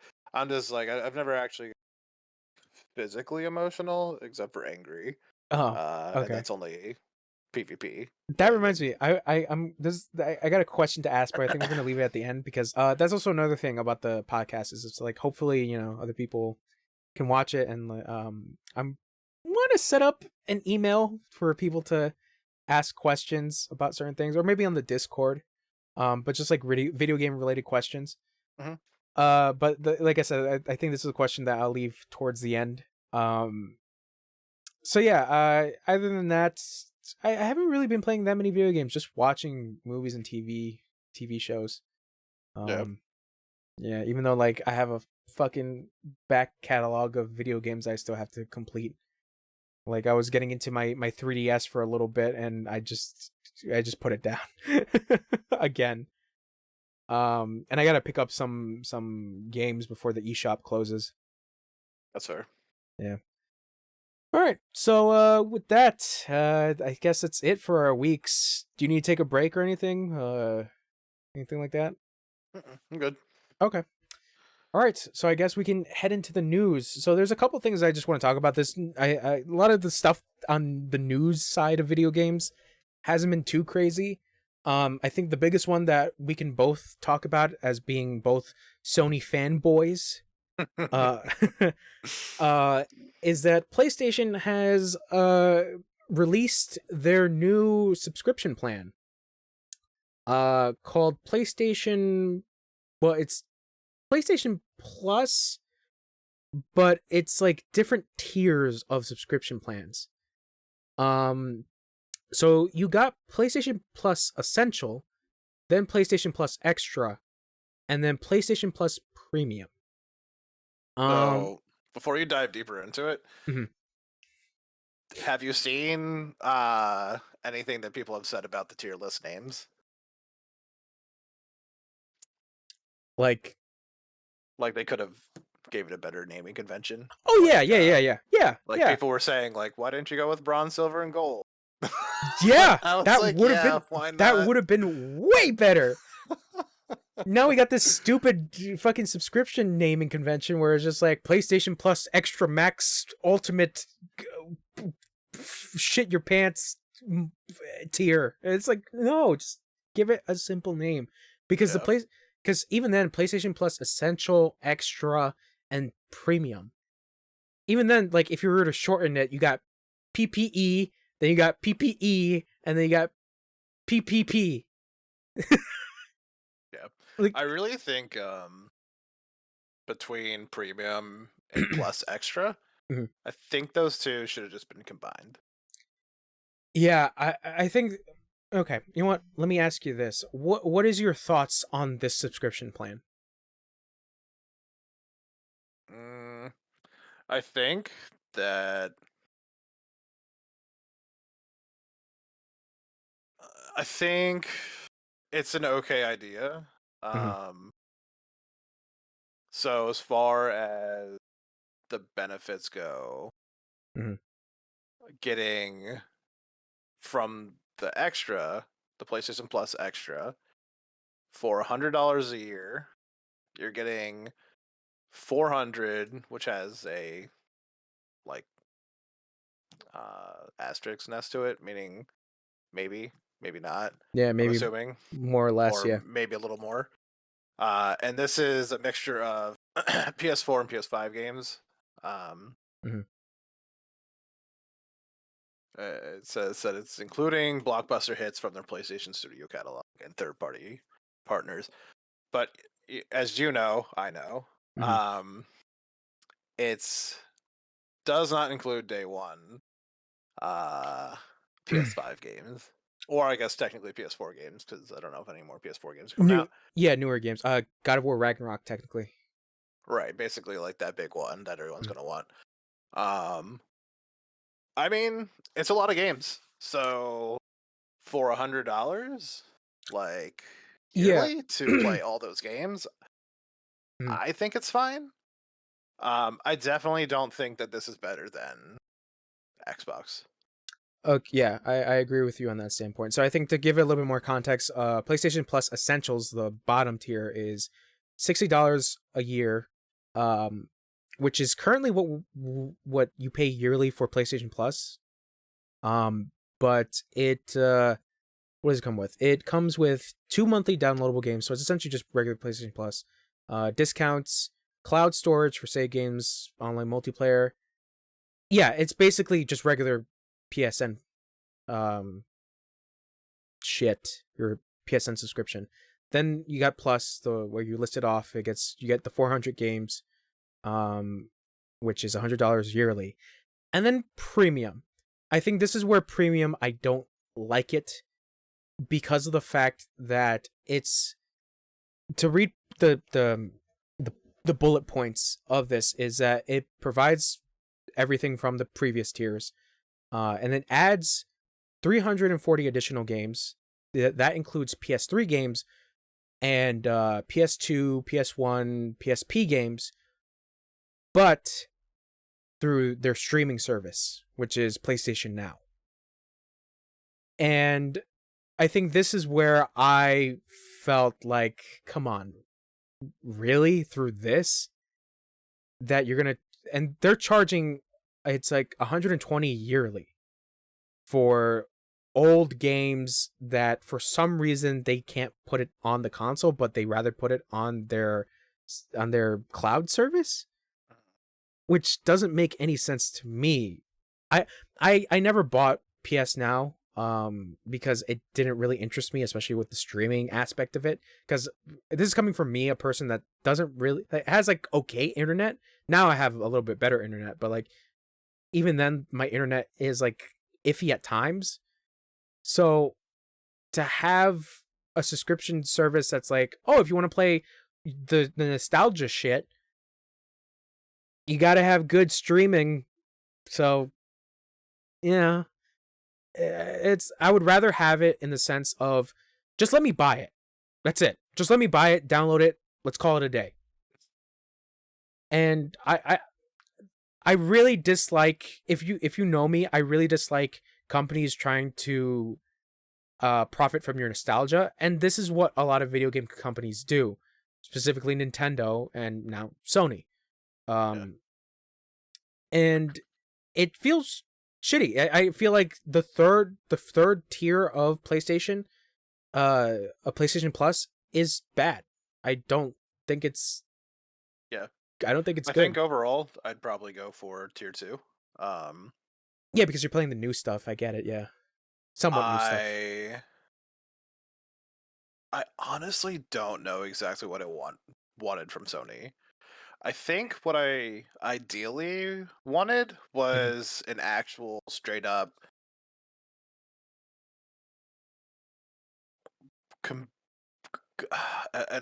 like competition between a competitor. I wanted a real competitor to what Xbox is doing, and they definitely fell short of that. What I will say for the third tier is that just because the PS3 games are technically the only games, from what they wrote, I don't know, who knows when it comes out, right? Yeah. But from what it says here in the bullet points is the PS3 games are only cloud streaming. Yeah. The PlayStation 1, 2, and PSP are both in streaming and downloading options. So you can download PS1, PS2, and PSP. Now, the reason that the tier 3 would be an option for me would be because I never played almost any PSP games. So I would love to go back through and play all those games. Yeah. There are like a handful of like nostalgic PlayStation 1 games I'd love to play. And of course, there's a ton of PS2 games I did play as a kid that I would love to go back and play some of those. Yeah. But other than that, like, the clear winner is Xbox, because they'll have the brand new games, you know, and not only are they going to have brand new games day one that are Xbox exclusive, like made in-house by Xbox, but they're going to have literally every company that Microsoft is obtaining. Yeah, that's the thing, is that like I understand it from that standpoint that like there are of course going to be people who are going to defend this, and their defense is essentially PlayStation is not as huge as Microsoft, and it's true. Not true. It's somewhat true. But they're still like a multi-billion-dollar company, regardless. Right. So, like, money-wise, I honestly don't know who's bigger. Yeah, I would say assuming Microsoft, because they've been, I assume, doing computers longer than anyone. Yes. Sony has more entertainment products. I don't think I can really think of anything that Sony has done like software-wise. I'm gonna do a little search real fast. Okay, that's fine. Of net worth real fast. Micro. But yeah, I think on that point of like people defending it, it's like, no, it's like, don't defend the ability to play old games. That doesn't make any fucking sense. Like it should have been there day one, but for some reason Sony is so like, what's the word I'm looking for? They're so I'm always gonna say that I should be able to put my PS3 disc in any new system. Yes, and people have tried to do like different. Again, the defense point of saying that the PS3 had different architecture and different hardware stuff going inside, so it's just like PS5 can't handle it. But I'm in the mindset. It's just like, what do you mean the PS5 can't handle it? The PS5 is brand fucking new. It's able to play PS4 games. So it's just like, that doesn't make any sense. On top of that, PC, we already have emulation for PS3 games. So it doesn't make any fucking sense as to why Sony doesn't invest the time into it. If modders and PC players are able to create the ability to play PS3 games on PC, then a fucking billion-dollar company has the ability to do that, but they choose not to. And it doesn't make any sense. But like I said, they would rather profit from your nostalgia. And this is what I feel like they're doing with that third tier.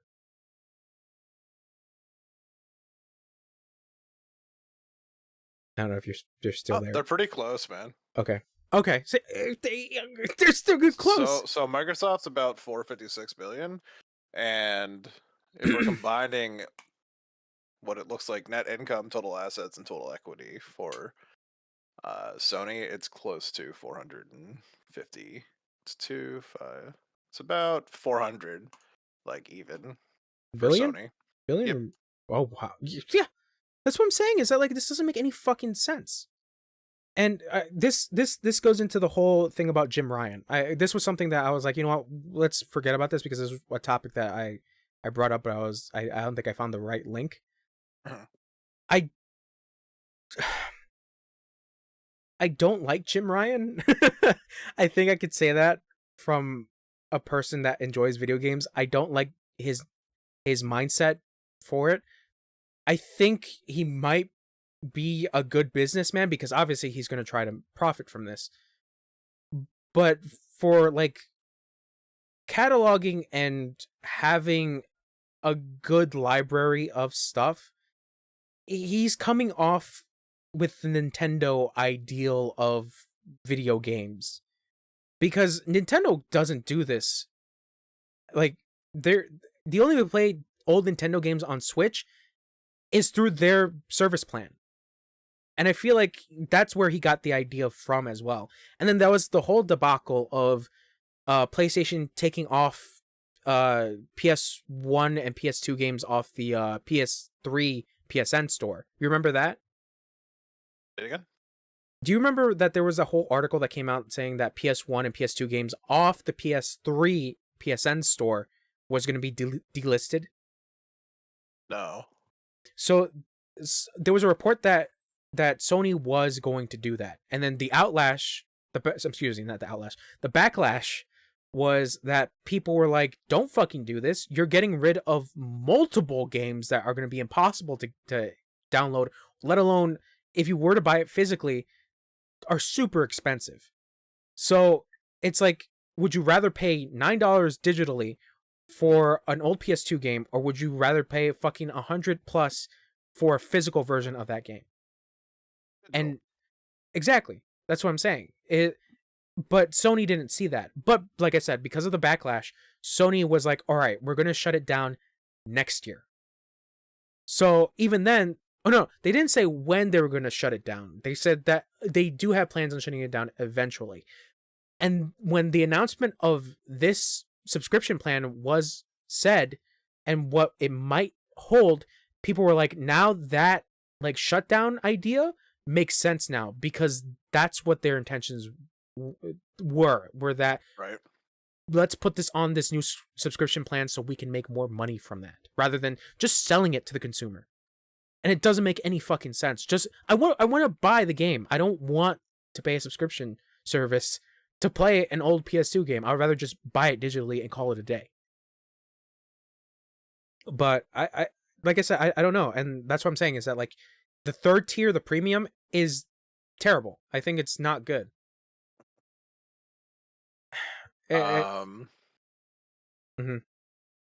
So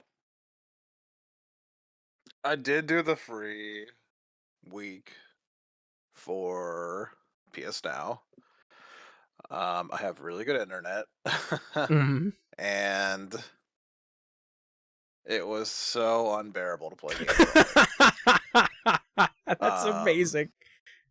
so this, what is this called? This is called streaming, which is basically cloud gaming. I would think is the same thing. It's yes. Yeah. So I'm gonna give like a cool rundown of like the past years of cloud gaming.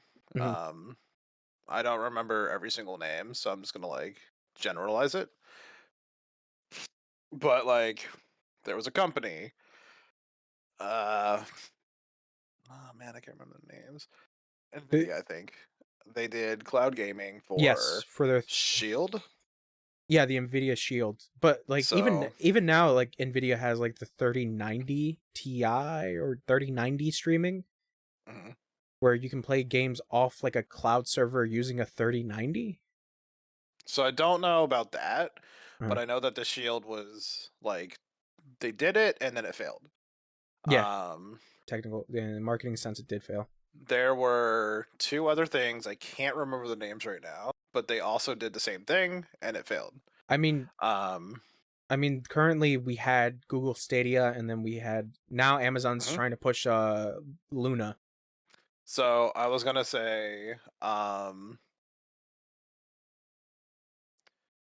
what's it called? I was gonna say, Google Stadia came out, Mhm. and I had some friends that were like really hype about it, and the first thing I thought of was this never works. Like how are they gonna make it better? But the one thing that they had behind them was Google. So Yes. how could Google, one of the best like current big tech companies, fail? Mhm. And they did. You Yeah. know, the games, uh one, you'd have to buy a game for a system that You you don't even play it. Like it's you not oh yeah. So it's it's basically being it streamed. yes, you had to buy the game for a subscription plan basically. Yeah. And that's where everyone was like that doesn't make any fucking sense. The expectations for Stadia was going to be the Netflix of streaming games. Hmm. That's what everyone thought it was going to be. But no, it turned out to be you need to buy a subscription and you need to buy the game. Yeah. Like you get some free games, but it's still old games that you probably already played. Yeah. It played horribly. Like input Mhm. lag, all that stuff. Ye- And the biggest problem I had with PS Now was input lag. When I would click something, mhm, it might sound dumb or silly to some people, like people that play games like really not like heavily. mhm. But when it comes to a gamer, a person that actually plays and Plays it. like Yeah, because is trying to do things and get them, completed in the game, it mhm. matters when I click and 2 seconds later my character jumps.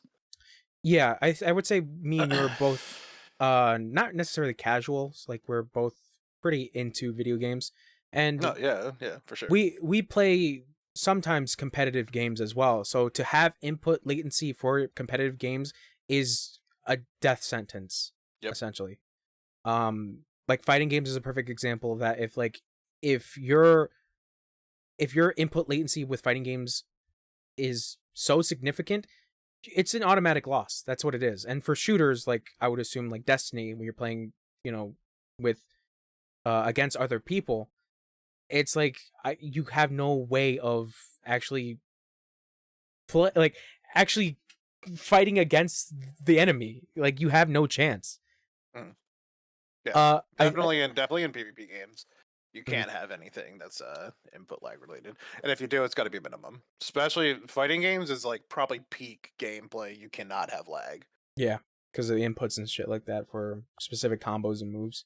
Well, it's so detrimental to if you lag and then somebody catches you with something, you Yeah, lose. and also with combos and like I was saying with combos, it's just like timing. It's timing, Hmm. and if you're a second behind, that fucks up your timing. Yep. Yeah, it's I think the perfect video you that a lot of people saw. I don't think like a good amount was I believe I forget the gentleman's name, but he is a reporter for, I want to say, the Washington Post. He did like a review for Stadia where he played Destiny off Stadia from his work computer, and the amount of input delay was nonsensical because he pressed the jump button and you can see in real time it took like, I want to say, like 15 to 25 seconds for the character to actually jump. Wow. It was bad. It was bad. And that's wild. And that's the thing, is that like this is where I feel like gaming now, it being like a live service, and also like something where people necessarily need internet for it, it becomes a huge problem where it's for some reason there's a divide between people who are like, it doesn't work for me, and then you have the people defending it being like, it works fine with me. But it's like that doesn't help this situation. Just because it works fine for you, it doesn't automatically make it good. So it doesn't make any sense, because like I said, there were people defending Google Stadia being like, well, I have pretty good internet, so it's just like I'm fine with it.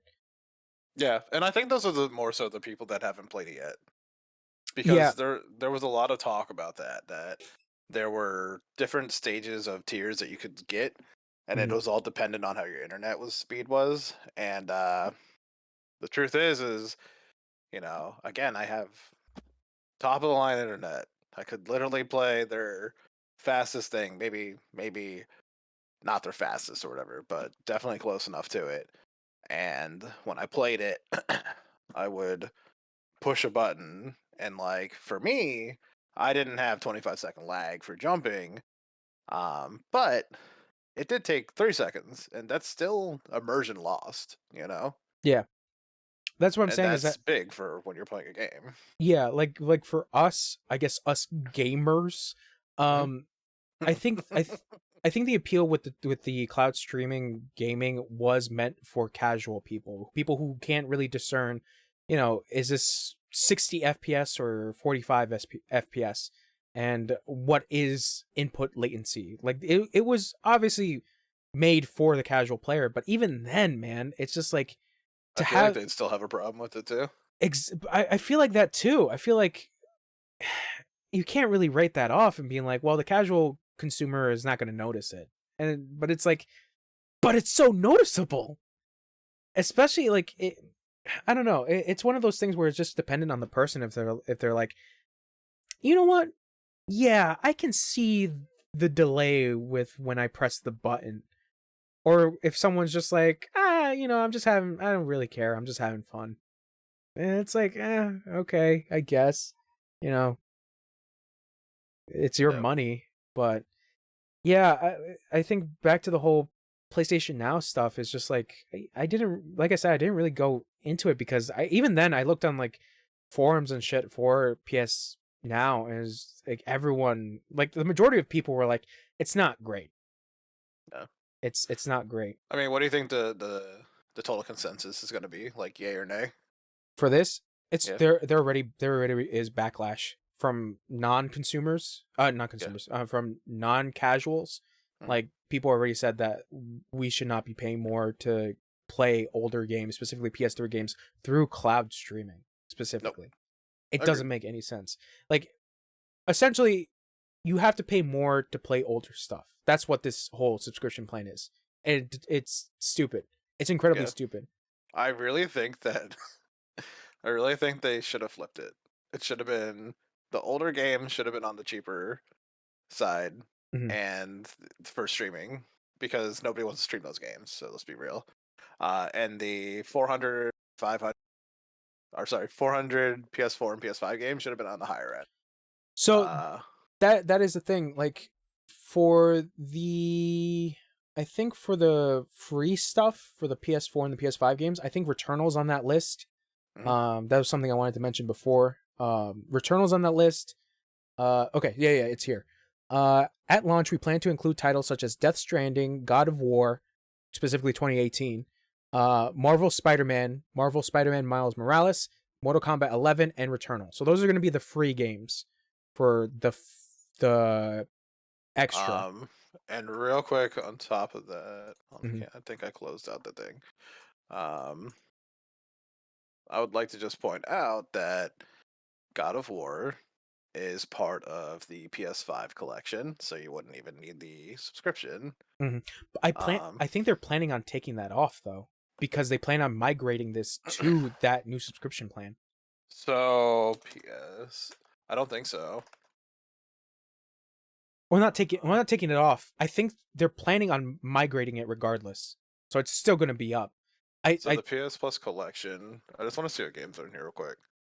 I think they're taking off So Persona 5. That's what I saw. They're taking off Persona 5 from that listing.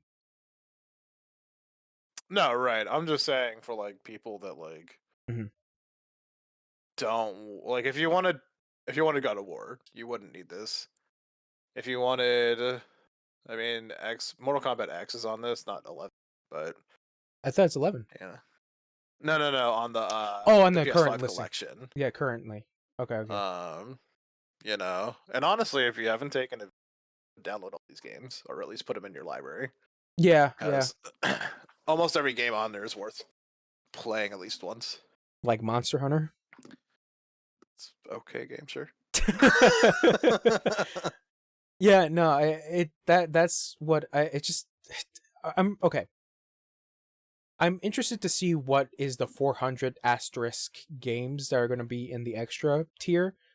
But regardless, the premium tier is such a weird thing because obviously a lot of those PS2, PS3, PSP, PS4 games, well, not PS4, but like the older stuff, like PS3 before, we try to have to, like, we're gonna have to figure out what exactly is going to be on here because obviously, there's gonna be licensing stuff that might prevent a game from being on the list, or there might be stuff where they can't find the code because I think a perfect example of that is Konami, where Konami gets rid of their old code. The example being the Silent Hill collection. So it's just like, what is going to be on there? Like, obviously the asterisk is there for a purpose to tell you that it might be 300 or it might not be 300 or 400. So I would also like to point out that PlayStation Now has roughly 3.2 million subscribers. wow. Mm-hmm. Wow. Which kind of wild. No, that's crazy, but that's what I'm saying is that, like, does it I wonder what their opinion of it is for the people who are still subscribed to it. So people I've talked to, which would be just friends that have PS Now or have had PS Now, don't like it. So But they're still subscribed, or they stopped their subscription? they stopped their subscription. Okay. So I don't know like how accurate it is, but it's also like one of those things like if you have a PlayStation and you're more of a casual gamer, Mhm. you probably subscribe to this, and kind of like Netflix, and you'd kind of go months and months without unsubscribing because you just forget about it. Okay. You're going to dinner, you're going out, you Yeah. got to take your kids places. You're not really paying attention to all your subscriptions all the time. Yeah. No, that's true. So I want to say like I'd say a bunch of these are probably just that. Yeah, mostly casual people. Yeah. No, I get it from that standpoint. We're just like, you just get this and you're like, oh, I get to play Uncharted 2, Yeah, the some PS3 version. a dad Yeah. picked up The Last of Us and was like, "Oh, it's interesting." Played 10 minutes and then took his kid to soccer practice. But that's I don't know what the listing is currently for PS Now, like what games are on there. I think Red Dead Redemption 1 is one of them. I think that's been on there this entire time. I don't think they move games around really. Yeah. Yeah. I don't know other thing either. they said about the PlayStation tier list is that they're going to be refreshing the list of games on there. They said the word regularly. I don't know what that defines as. Oh, we're You close. know? Oh, do you mean the statement where it says we're working closely with our imaginative developers from PlayStation Studios and third-party partners to include some of the best gaming experiences available with the library that will be regularly refreshed? Uh-huh. Huh. More details to come in the games. Yeah, I don't know about that. Because that doesn't necessarily say they're adding. They're just saying refreshing. Mm-hmm. Hmm. Well, Yeah. refreshing would mean usually probably adding. Or, but that's also the other thing is that It could like, not mean it. I just yeah, that's what I'm saying. Because like refresh can be also. Oh yeah, we also took off a couple games off here. Now they're just not here anymore. right. It So, could be. because like I said, this comes into the whole thing about licensing. Like even Xbox Game Pass, like games have to leave because they only have the license for it for so long. Right. So it's just like I don't know if PlayStation is doing that as well. But yeah, man. Like I saw on Wario64 on Twitter, he's like putting out tweets saying that like, oh, you buy the PS Now $60 subscription Mm-hmm. because there is a thing saying that if you buy PS Now for the $60 version, you'll be moved to the essential version of the new PlayStation subscription. Uh no, not essential, excuse me, extra. You'll be moved to extra.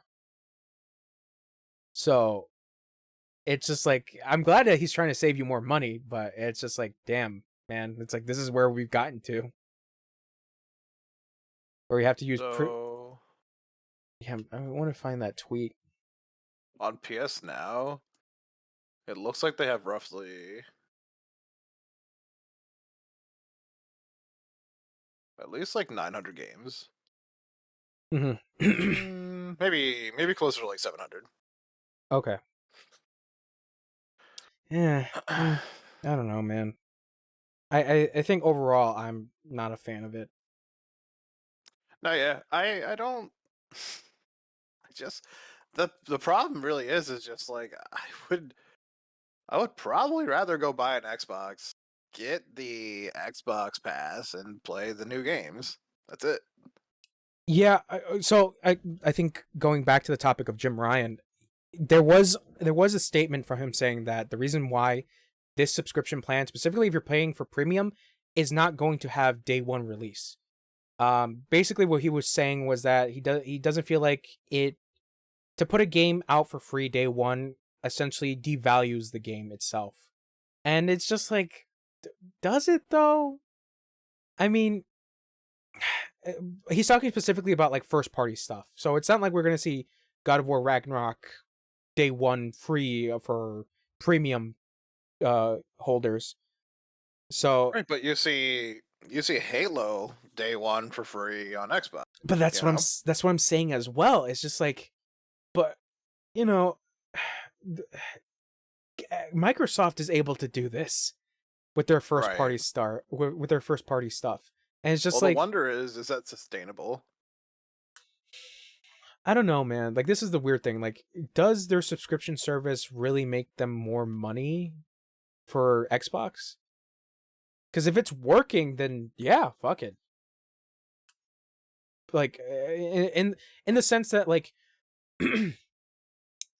is Microsoft making enough back from their subscription service to be like, all right, we can continue putting out new stuff? I think that's the real underlying question. Yeah. I don't know. Like this is the weird thing. Because obviously if they're not making that money back, then I wouldn't be surprised if they decided, all right, first day game releases we're taking off. Like you're gonna have to wait like maybe a couple months after its release. But Yeah. I don't know. This is a weird one where it's just like it works for Microsoft, but at the same time, Sony is just like so hesitant from doing it. I mean, for me, this is just a no. It's a no. I'm not Yeah, going to. Just not going to. yeah. Like as someone that wants to play like old stuff, obviously, nah, man. Like the premium stuff is not worth it for me. Like I would just rather keep the fucking The essential. only way I would put money out for a higher level of PlayStation Plus would be if it was severely discounted. Oh yeah, like if it's really good discounts, then yeah, obviously. But that all is dependent on Sony of like what they decide to put down for certain games. Because some games could be like 15% off, or some games could be fucking 50% off. So it's dependent on them. But yeah, if it's like a severe cut because you're paying for like extra, then yeah, fuck it. That's okay, I guess. But it doesn't seem like they're going to be anything. There's not going to be anything else for discounts and shit like that. Oh. And even then, like for premium, you have the ability to play timed trials for certain games, which is just like that's stupid, man. That's so stupid. Just put that in fucking. Does Extra have that? It doesn't seem like Extra has that. They're not? No, Extra doesn't have it. Pull that up real quick. Yeah, Extra doesn't have time trials. You have to pay premium in order to play a fucking demo. A timed demo. An extended time demo. An extended time demo. Yeah, I think we could both agree on it's just like this is a shitty plan. This is a really shit subscription. Yeah, it's weird too that it took them so long to be like, this is it. Because it sounds kind of like pretty just thrown together. This was the weird thing is that like obviously they had the plan for this subscription. Originally it was called Project Spartacus that they were calling it. Mhm. And everybody was like, yeah, this is their new subscription plan. And it's just like, all right, what is there to see? But that's where the other point of this when this thing was like rumored was that people were like, well, it's under Jim Ryan, and Jim Ryan was the one that wanted to get rid of all the nostalgia shit. So it's just like it's not gonna be good. And looking at it now, it's not good. Mhm. You know, like I said, I don't like Jim Ryan as being Yeah, the it doesn't head. seem like he really Cares about the legacy, but this is what I'm saying is that like Sony now is starting to feel like Nintendo. Sony never really felt like they cared about legacy though. They didn't, to be fair. I think the only chance they showed a bit of legacy was literally at the start of the PS3. Do you remember when the fat PS3 was able to play PS1 and PS2 games? Yeah. And then that was like for maybe 2 months. Yeah, and then like the newer versions of those PlayStations are like, Yep. no, you can't play PS2 games anymore. Sorry. Yeah. You can play. It was really a weird decision, and they said it was a money costing decision back when I believe they said that. They said it was too much money to build those. Yeah, but it's a disk drive. All you have to do is but even now, honestly, I don't even think it was just a disk drive. I think it was just really but that's software. but that's a straight up lie too, because now you're able to play PS2 games on the current PS3, but you're playing a ROM of it. Mm-hmm. So PS3 is able to play PS2 games. Again, I think it was just software, and I think like they just wanted to sell you, which is fine. Just be real, you know. Like I'm saying is that like I would rather pay $9 digitally for a PS2 game rather than fucking $100 for it. Yeah, for sure. Yeah. This time limited games trial thing where it says it'll be offered in this tier, so customers can try select games before they buy. So this is a time limited trial for a game on only select games. It's not every game. Yep. So realistically, this shouldn't even be part of a fucking subscription. It's terrible. It's like this is something that should be being done on every game that comes out, so that people can try your game and decide if they like it, so that they can better know to like be ready whether or not they're excited or not to actually play this game. Which brings me back to like when I was a kid, it's probably when you were a kid too, you had the demo discs on PlayStation. And you were able to play these games. So I mean, man, I miss those. I don't see a problem with demos. I don't know why there's not more of them on the PlayStation Store. There are I've definitely downloaded a few to play a couple demos here and there. Yeah. This is dumb. It shouldn't be on subscription. Yeah. No, I agree with you. It's stupid that a timed demo is on this. It's literally there just for another bullet point. Yeah, to make it seem appealing, and it's not. It's not. It's to like make it look mean, you know.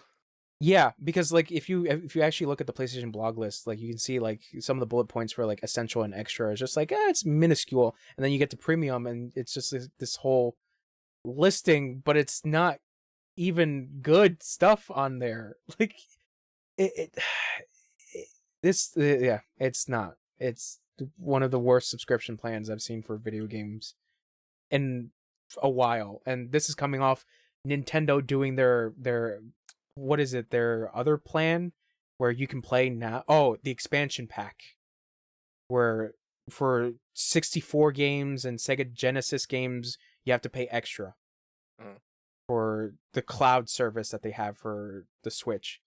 And it's just like and that obviously got bad flack, because everybody was like, why the fuck do I have to pay more to play 64 games? And even then, at the time, they were not good versions of the 64 games. Like, people were pointing out stuff specifically for like Ocarina of Time, a well-beloved Zelda game, where people were pointing out that like this game has bugs. Why does it have bugs? Like, and not like bugs you find in like the original version, just new bugs out of nowhere. And and Nintendo wants to charge more for their streaming service, where it's like Nintendo has never been good with online shit in general.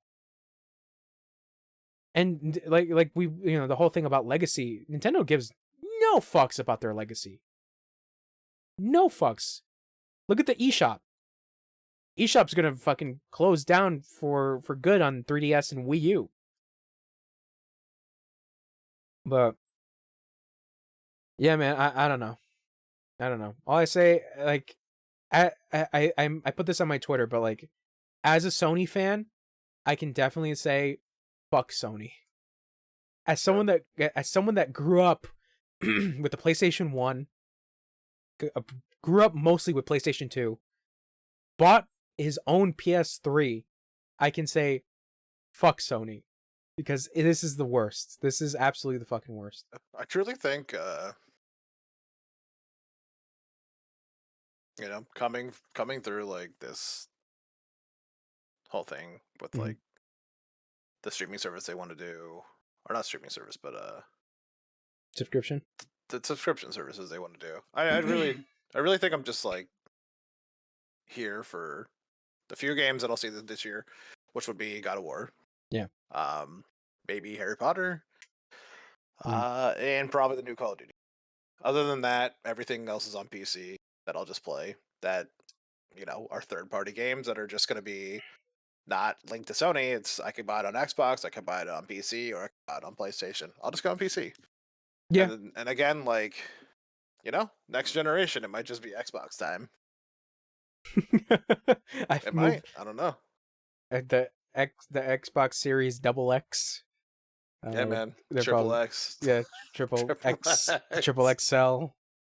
Big version. I don't know. Yeah, I feel the same way as well. It's just like, I'm very lucky to be able to have a PC, and also, well, I don't have the new Xbox, but I have an Xbox, and when I was using Game Pass, I was using it primarily for PC, and I felt like with the stuff that was on there was a really good deal, especially the newer stuff. But with PlayStation, it's just like, yeah, I got lucky with a PS5, but I'd rather just buy the game, or buy the game discounted. It's like, I don't know, man. I think with more time, Sony has just looked terrible. Yep. Yeah, I don't know. Like, I'm very curious what a world would be if Jim Ryan wasn't CEO. Like, I'm very curious as to what a Sony world would be without Jim Ryan. Because that's the thing, is that like Phil Spencer, the CEO of Xbox, he's so consumer friendly. Like, even though Xbox is a fucking $1 billion company, excuse me, Microsoft, he's so proud of the legacy of Xbox. And he's like, yeah, we're bringing back all the Xbox original games and the Xbox 360. And then they came out with an announcement saying that like they pretty much exhausted other licensing stuff for the Xbox backwards compatibility stuff, and that's it. That's all they can do. But with the amount of stuff they actually put out, it's amazing that they were able to actually get all that. Dude, I love that they're like, if you want to play Gears of War 1, throw Gears of War 1 in and it'll upscale. And I'm like, what? Yeah. Like that was the crazy shit of just like, yeah, now you can play this game in like 120 FPS. And it's like fucking what? It's like that's so like, cool. I wish I could throw Jack and Dexter in and play upscale Jack and Dex, And that's the thing that sucks, man. Is like who told me? I think it was Wade. Wade, for those that don't know, Wade is my other moderator that existed. He was the one that pointed out that the PS4, PS2 emulated version of Jack and Daxter is the bad version. And I was like, what do you mean? And he's like, it's not emulated right. So I went back to that, and that's the version I played when I streamed it. And if you saw what I saw, you would see that, oh shit, this game has slowdown, but like bad slowdown. And I'm like, I don't remember if the PS2 version had slowdown. Like, obviously there were games on PS2 that probably had slowdown, but like this is a first party game. Yep. And it's so crazy to see that. And that's where he pointed out to me, he's like, you should play the PS3 version games because those ones are actually the better versions. Because I think because of the fact that those games were remastered from the PS2 version rather than having the ROM of the PS2 version on PS4. So, who knows? It's this thing where it's just like, who the fuck knows? Yeah, but it's terrible. Yeah, I think overall, I think it's bullshit at the fact that they're saying that, oh no, the PS5 can't do it. PS5 can't play PS2 games. It's a lot of it's just all lies. Yeah, I personally just feel that way. Yeah, that's a fucking straight up lie. You want to talk about the next thing that I hate? Which is GTA Plus. Yeah. So speaking of subscription services, holy shit! How old is this game? This is old. I can check the date for you real quick. Okay, while you do that, so GTA 5 has had a re-release on the newer consoles for Xbox Series X and PS5. And Rockstar revealed GTA Plus, which is a membership plan that they are planning for GTA Online, which I think Wesley pointed out to me that GTA Online is actually a separate download on the PSN store and for Xbox. It's like $10. So it just became that. Wow. It used to be. I'm sorry. So it is side by side. So GTA 5 was released in September 2013. Holy shit. PlayStation 4 came out November 15th, 2013. So this was released on PS3. This was released on... Oh my god, yeah, you're right. Holy shit. Xbox 360. It was released on Xbox One, and it was released on PlayStation 3. It was re-released on the Xbox Series X and the PlayStation 5. Well, it was... Oh my god, yes. Yeah. Oh god, I can't. So it's 3 generations of consoles it's been released on. And the PC. And the PC. But yeah, even then the PC is just the PC version. Fuck it. Like, right. I understand because they were trying to do like some show-offy shit of like, oh, this is what the newer consoles can do, where you have better geometric effects for like mountains and waves and more reflections and shit. But come the fuck on, dude. We can't keep doing this. Like, everybody memes about fucking Skyrim, but GTA is just as bad as that. Well, so, I feel like Skyrim's a little worse, though. Now that I think about it. So really quick, being a GTA Plus member gets you a reoccurring monthly 500,000 GTA points directly deposited into your Maze bank account, plus the opportunity to claim sorry, I almost said priorities. The opportunity to claim properties in and around Los Santos to unlock gameplay updates you may have missed out on, special vehicle upgrades, member only discounts, GTA money, and RP bonuses for each month. So that's like the gist of what you're getting. There's more detailed Yeah. that I wouldn't go into really. It's all stuff for like people who actually know the game itself. Because I didn't. It's cars, it's It's points. realty, Yeah. stuff like that. It's experience points and other money stuff. But Yeah. I don't remember because I wasn't really into like the whole GTA Online shit, specifically for 5, let alone 4. Because I just played 4 single player and that was it. Did 4? Did you play GTA 4? A little bit, yeah. Did the online have any microtransactions in it? Mm. Like, Man, did Forehead Online. yes, 4 had online. That's what I didn't know. Okay, so I guess I don't know, but I think where I was like, I don't want to play the online was when I saw that you can buy points separately, even on the fucking PS3 version of GTA, of GTA 5. I was just like, I don't want to play this fucking shit. If I have to spend money on like fucking cosmetics and now fucking property, digital property on a video game, on a server, it doesn't make any fucking sense to me.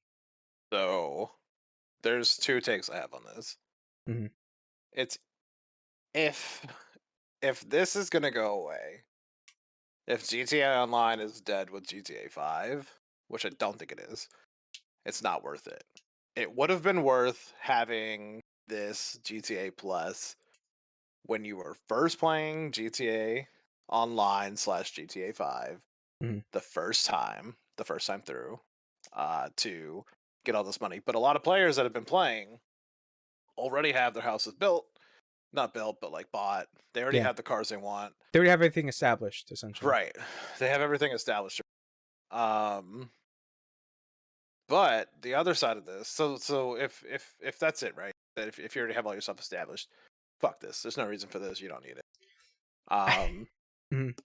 but if this is sticking around and they plan on updating GTA Online, if when GTA 6 comes out, they just keep this online kind of like Call of Duty has Warzone, Yeah, and they keep updating Warzone, then this is worth it, right? yeah, Because you'll need new money to go along with GTA 6 when they add hopefully an entire new area to play in, yeah. entire set of new cars, entire set of new weapon, blah blah blah blah blah blah blah, more things. Mhm. It will be worth the monthly subscription, and top of the monthly subscription's only what, $5.99? I think that's what they said. Yeah. Yeah, I mean personally, like I don't see a problem with that. Mhm. World of Warcraft is, I think, still $15. $15 a month, you said? Yeah, I'm pretty sure I can check it right now, but I'm pretty sure what Warcraft is. Yeah. I don't know, man. Like, I guess like for $5, yeah. But like even then, this is the problem with having online service games is that like there's going to be a point where this thing's gonna shut down, or if it doesn't do well enough, it's gonna shut down. WoW is still 15. Wow, wow. Um, Wow. but this is the issue with online service games is that these servers are going to disappear. So all the investment that you've made is going to disappear. That's why So, the irony of like fucking Stadia and Nvidia's and now with Luna's shit is just like this shit is going to disappear. You don't own this. You bought it. yes and no. It all depends on how long this game's going to be around. Yeah. Again, WoW is still here. Yeah. WoW has been going on for a good while. Yes. I would love to see the release date for that too. Wow. Um I don't know. I'm not a huge GTA online head, so I can't really say. This is coming from someone that fucking looked at Sony's new subscription shit and fucking hates it. So just anything revolving around subscriptions and the increased prices of certain tiers is fucking stupid. Like, obviously, it's not forcing you, but just to have it there feels like a blemish. But I don't know. I don't know. Yeah. Maybe some people out there will find value in it, and obviously will pay for it, and that's their money. But as for me, I don't care. I don't care, and you won't see me playing GTA Online. Yeah. As far as it goes, again, I think it's definitely worth it if you a couple years ago starting out playing this game, but Mhm. I don't think the people that are already established in this game are gonna want it. Yeah, Um, that's where I'm curious. It's just like, is this new re-release, does it include GTA Online, or I believe you can buy the entire thing for like $30, or you can buy separately GTA line $10. okay? Because I have no clue. I have no clue. Because that's the thing that confuses me. Is just like, because this is the whole Red Dead Redemption 2 online thing happening all over again, where it's like you can buy the full game and it includes the online stuff, or you can just buy the online game and that's it. Right. So I don't know. It's eh eh. Yeah, I mean, if you want to buy it, more power to you, but I could not care. I could not care for this. But I'm just so curious. It's just like, where the fuck GTA 6 is gonna go with its online shit, and Yeah. as even with its story as well. Because let's say they were to do an update for online, like you said, like do it like Mhm. Call of Duty. It's a whole new asset, and it's just dependent whether or not their engine that they're going to use is either going to be the same engine that they use for GTA 5 or a completely different engine. Well, they could easily upgrade the engine. Hmm. Hmm. Hmm. Yeah, I guess. I mean, I feel like they've been using the same engine for a good while. Because Yeah. I think Red Dead Redemption 2 runs on the GTA 5 engine? Mm, probably. Or I don't know. I don't know. Because Red Dead Redemption 2 was just like details of details of details of whatever the fuck you're looking at. Hmm. Like the horse's balls shrink in the cold. That levels of detail. Uh And Red Dead was pretty cool, man. I liked Red Dead 2. I know a lot of people didn't like it because it was too long, but I don't care. How do you feel? That's actually another question I'm going to bring up at the end of this. Just questions and questions. Mhm. Um, but yeah, as to this subscription thing, I don't care. I don't care. But I just wanted to point this out because it's just such a weird thing to do and have. Just like, here's this experience slash money stuff that you're paying $5 a month for a game that might or might not die, depending. Which I don't know. I don't know how GTA Online is doing. I'm pretty sure it's doing well because obviously they wouldn't push this thing if it wasn't doing well. But They have a lot of microtransactions. People, that's what I'm saying. people pay for a lot of dumb shit in the game. That's what I'm saying is like the what is it called, the shark Shark credits? card. Yep. Yeah, it's just like ugh, it's gross, man. See, and I would say that too. So here's the thing, right? Mm. Have you ever put money into a game? For microtransactions for currency, no. Not just For currency, DLC, like a not new just level. DLC. Have you put in like for costumes or anything?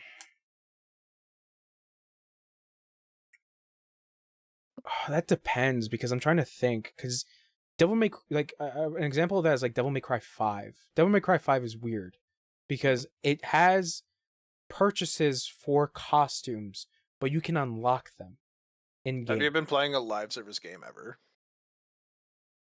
No, I feel like I really don't have a say on that. If you, So I'd have to say that's where the disconnect's at then. okay, I get it. Because I've been playing League of Legends for 10 plus years, Hmm. and I have put, mm, I want to say $1,000 to $2,000 into. And into. it sounds like a lot, but it's Yeah. been spread over years. Yeah, And no, it's I get that. It's not like you just did it all at once. Yeah, it's right. So accumulative. I mean, I Accumulative? can see where the value to somebody comes. This is the game that you know you are gonna play over and over and over. Then it's worth it to you. But if Mhm. it's not, then yeah, obviously it looks really dumb and stupid. Yeah. No, I'm glad that you said that, because I think that's where this kind of comes from me, a person that doesn't play those games, where I can Mhm. say I don't care for this. Right. Well, as someone for you that does play service games, it's like you can see the value in it. Right. Yeah. No, I get that. I get that. Because that's what I'm saying, is that like if it's a single player game, it's stupid. Because like look at Assassin's Creed that does like microtransactions for Bro. like level I hate it. for level experience. Uh-huh. That's so bad. But That makes me very sad. Ubisoft in general has just been shitty as well, like Yeah. as a company. So that's where I feel like, okay, going back to Devil May Cry 5, like I said, you have the ability to buy costumes and music, but I think the music you can't unlock, but I believe the costumes you can. Um, but the weirdest shit was getting red orbs. Red orbs are like the currency in Devil May Cry 5. And it Mm. was so bizarre to see that, yeah, you can buy red orbs. And it's like, what?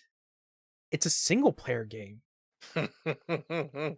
So then like you start to see videos of people putting up like saying how to farm red orbs.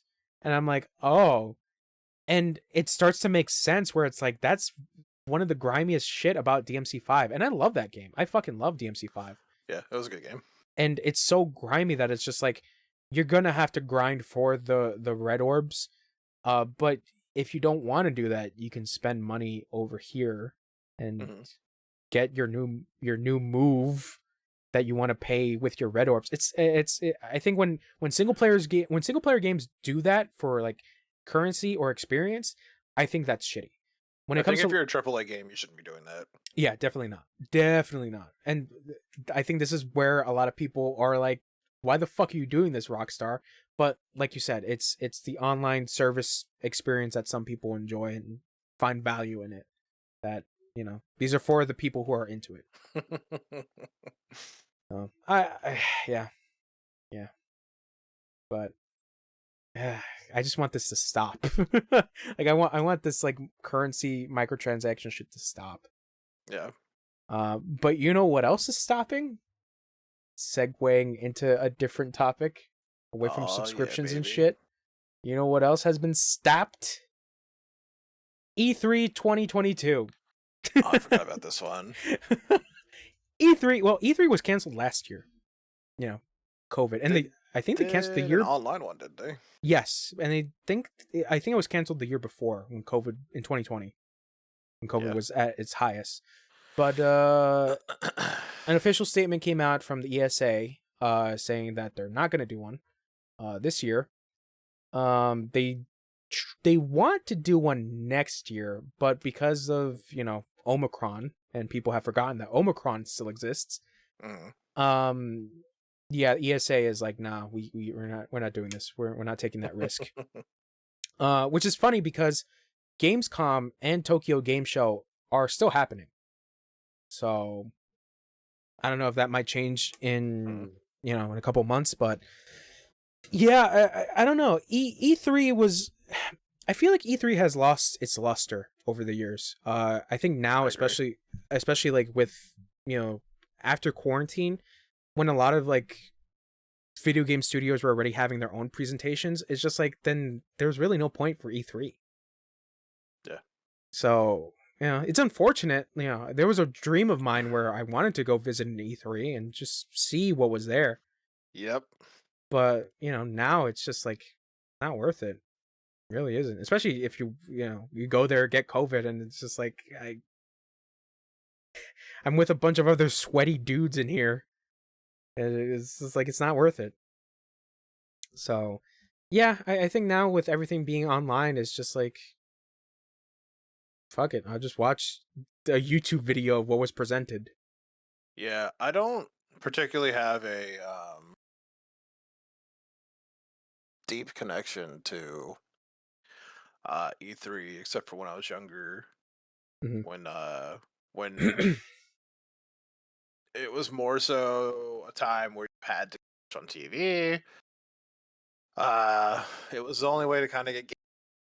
Think now with IGN being huge and more gaming sites and YouTube, like you just said, Mhm. there's really no point. You don't need E3. You can just throw a video up, and that's how I see the games now. Yeah, I mean, and on You top of know, that, we already have Microsoft doing their own thing where they're showing off games, or fuck, even the PlayStation State of Play stuff, where they're already having a presentation, like in the middle of the year, where it's just like, all right, here's some stuff that we talked about last year and how it's doing. There we go. That's it. yeah, Um, yeah. I I think it was cool when like it was a presentation, right? It was all about like uh how are we gonna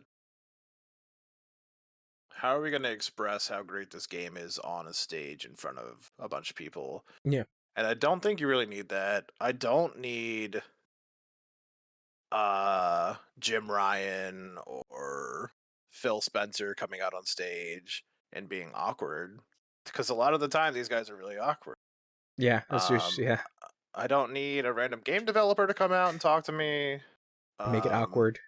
yeah, it's really like, or so I think the best way to go about this point is either hold your own little press conference on a stream, Mhm. or just do a quick thing like PlayStation's been doing. What is the new thing? State of Play. Yeah, just do a state of play. Period. Mhm. No, I agree with that. Like I said, that's the thing about these conventions is just the experience themselves. Because obviously, the one thing that you're gonna miss is like booths where you can actually play the game. But regardless, it's like you can just watch a video of the gameplay, or you can watch, or you can wait for a demo if it's gonna have a demo eventually down the line. So there's really no purpose of that. It's just the experience of it. It's like Comic Con, you know. I've been to like a couple Comic Cons, and they're fun because it's the experience. And you get to see people dress up and be the character that they like so much, or you get to see that there's a celebrity there that you want to meet. I think the last Comic Con I went to, the author for Naruto was there, so I was just like, okay, cool. No, the oh my god, not Naruto, Attack on Titan, Hajime Isaya, I believe his name is. I could be wrong, but he was there, and that was during the hotness of Attack on Titan. So it's just like, yeah, there, you want to meet this guy, you want to get him to sign your first edition of Attack on Titan, and ask him, oh, when the next version is, or how is this going to end? It's the experience. But with, like I said, but with E3, it's just like, because of a lot of these companies are moving away from that and doing their own thing, it's just like the experience is not the same anymore. So it just loses its value. And I don't know, like if they do 2023, what are they gonna have? And then Gamescom and Tokyo Game Show is a couple months away, so who knows? Who knows? Because Gamescom tries to do the E3 thing where it's just like, here are these games. I believe Gamescom is in Europe. Hold on, Is it? I th- yes, it's in Germany. Okay. So you do have like a lot of like European video game companies showing off their stuff, but Hmm. even then, you know, Tokyo Game Show obviously is going to be fucking, whatever small Japanese company is doing, or who knows, maybe PlayStation be like, yeah, let's put up some stuff at Tokyo Game Show, but that's solely dependent on them. Hmm. I don't know, but yeah, E3. It's never been to one, but I don't think I'll go there anytime. I just don't want to be around like sweaty people all over again, and then. I went to PAX East, and it's fun again, like you said, for boothing. But Mhm. other than that, there's kind of lackluster, man. These Yeah, these gaming conventions. yeah. Like when I went to Comic Con, I think the one booth that I really wanted to try out was for Dragon Ball Fighters. because it was being shown at one of the Comic-Cons that I went to, and That's pretty cool, actually. yeah, but like people were like hogging the fucking station, so it's just like, Very nice. yeah, yeah. Um, and speaking of hogs and hogging a station, I don't think this really like segues into anything. Um, so just like little small things. I know I spoke about Final Fantasy Stranger of Paradise, or Stranger of Paradise Final Fantasy. I feel bad for it. This recent report from Eurogamer says that it is currently the 4th lowest launch of a Final Fantasy spin-off in Japan. And that is nuts. In Japan, okay. In Japan. Yeah, in Japan. I don't know worldwide. Because this is the weird thing. I think it's doing more popular in the West than it is in Japan because of the writing. Like I've explained that the writing in this game is fucking atrocious in the best way possible. And that's why I love it, and that's why I want to buy the game. Is it more of an action game? It is. It is a Neo game. Because that makes sense too why they probably don't like it as much either. In Japan? Yeah, because it's not traditional Final Fantasy. Yeah, I kind of agree with you there, but I feel like there are a lot of Final Fantasy heads in the West that are like, this is not Final Fantasy either. You know? Yeah, it's hard. But this is the weird thing, is that like I didn't know until like recently that apparently Stranger of Paradise is a retelling of the first Final Fantasy game. So what? Yeah, that's the thing that surprises me. It's a retelling of Final Fantasy 1. Whoa. But it's just so different. Now I'm interested. that's what I'm saying. I could be wrong, but that's what I've been seeing, because like that's what I've been so curious about. Because of reviews, there were a couple of reviews that I've been seeing that are like people saying that, oh yeah, this is just a retelling of 1, you know, just with different combat. Only an American. Yeah, but that's why everyone was like, is this Final Fantasy USA?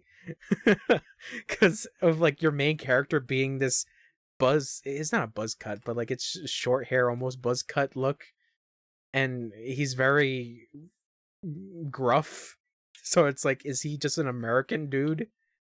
Because when this game was like announced, everybody was like, what the fuck is going on? And I mentioned this like last week, that like the tonal dissonance that you have when you're playing the game and then out of nowhere in a cutscene, Frank Sinatra's My Way starts playing.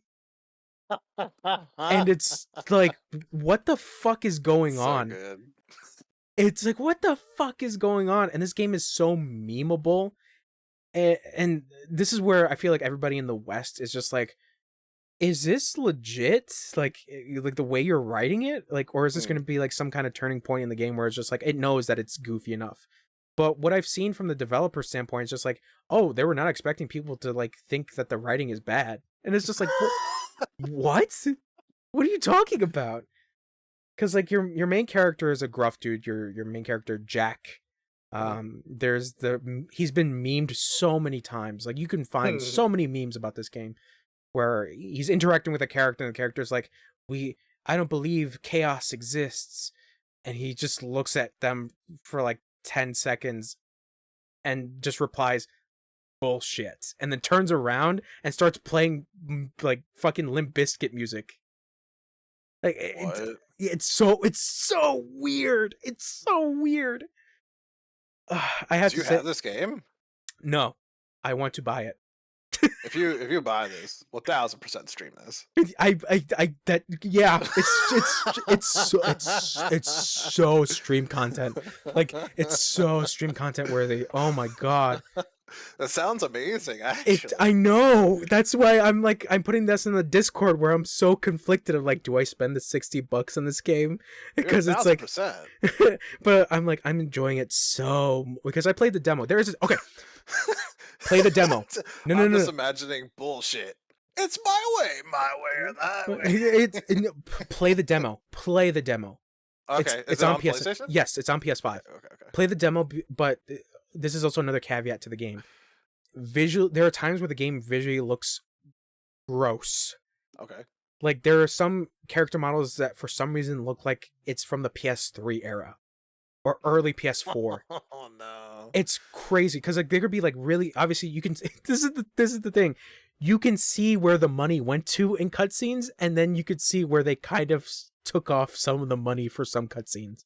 It is the craziest shit because I legit thought I downloaded the wrong version of the game, but it's the PS5 version. Yeah, just play the demo. If you don't want to get too crazy with the combat, I would say play the story difficulty because it does give you the option of playing like story, action, and then the hard mode.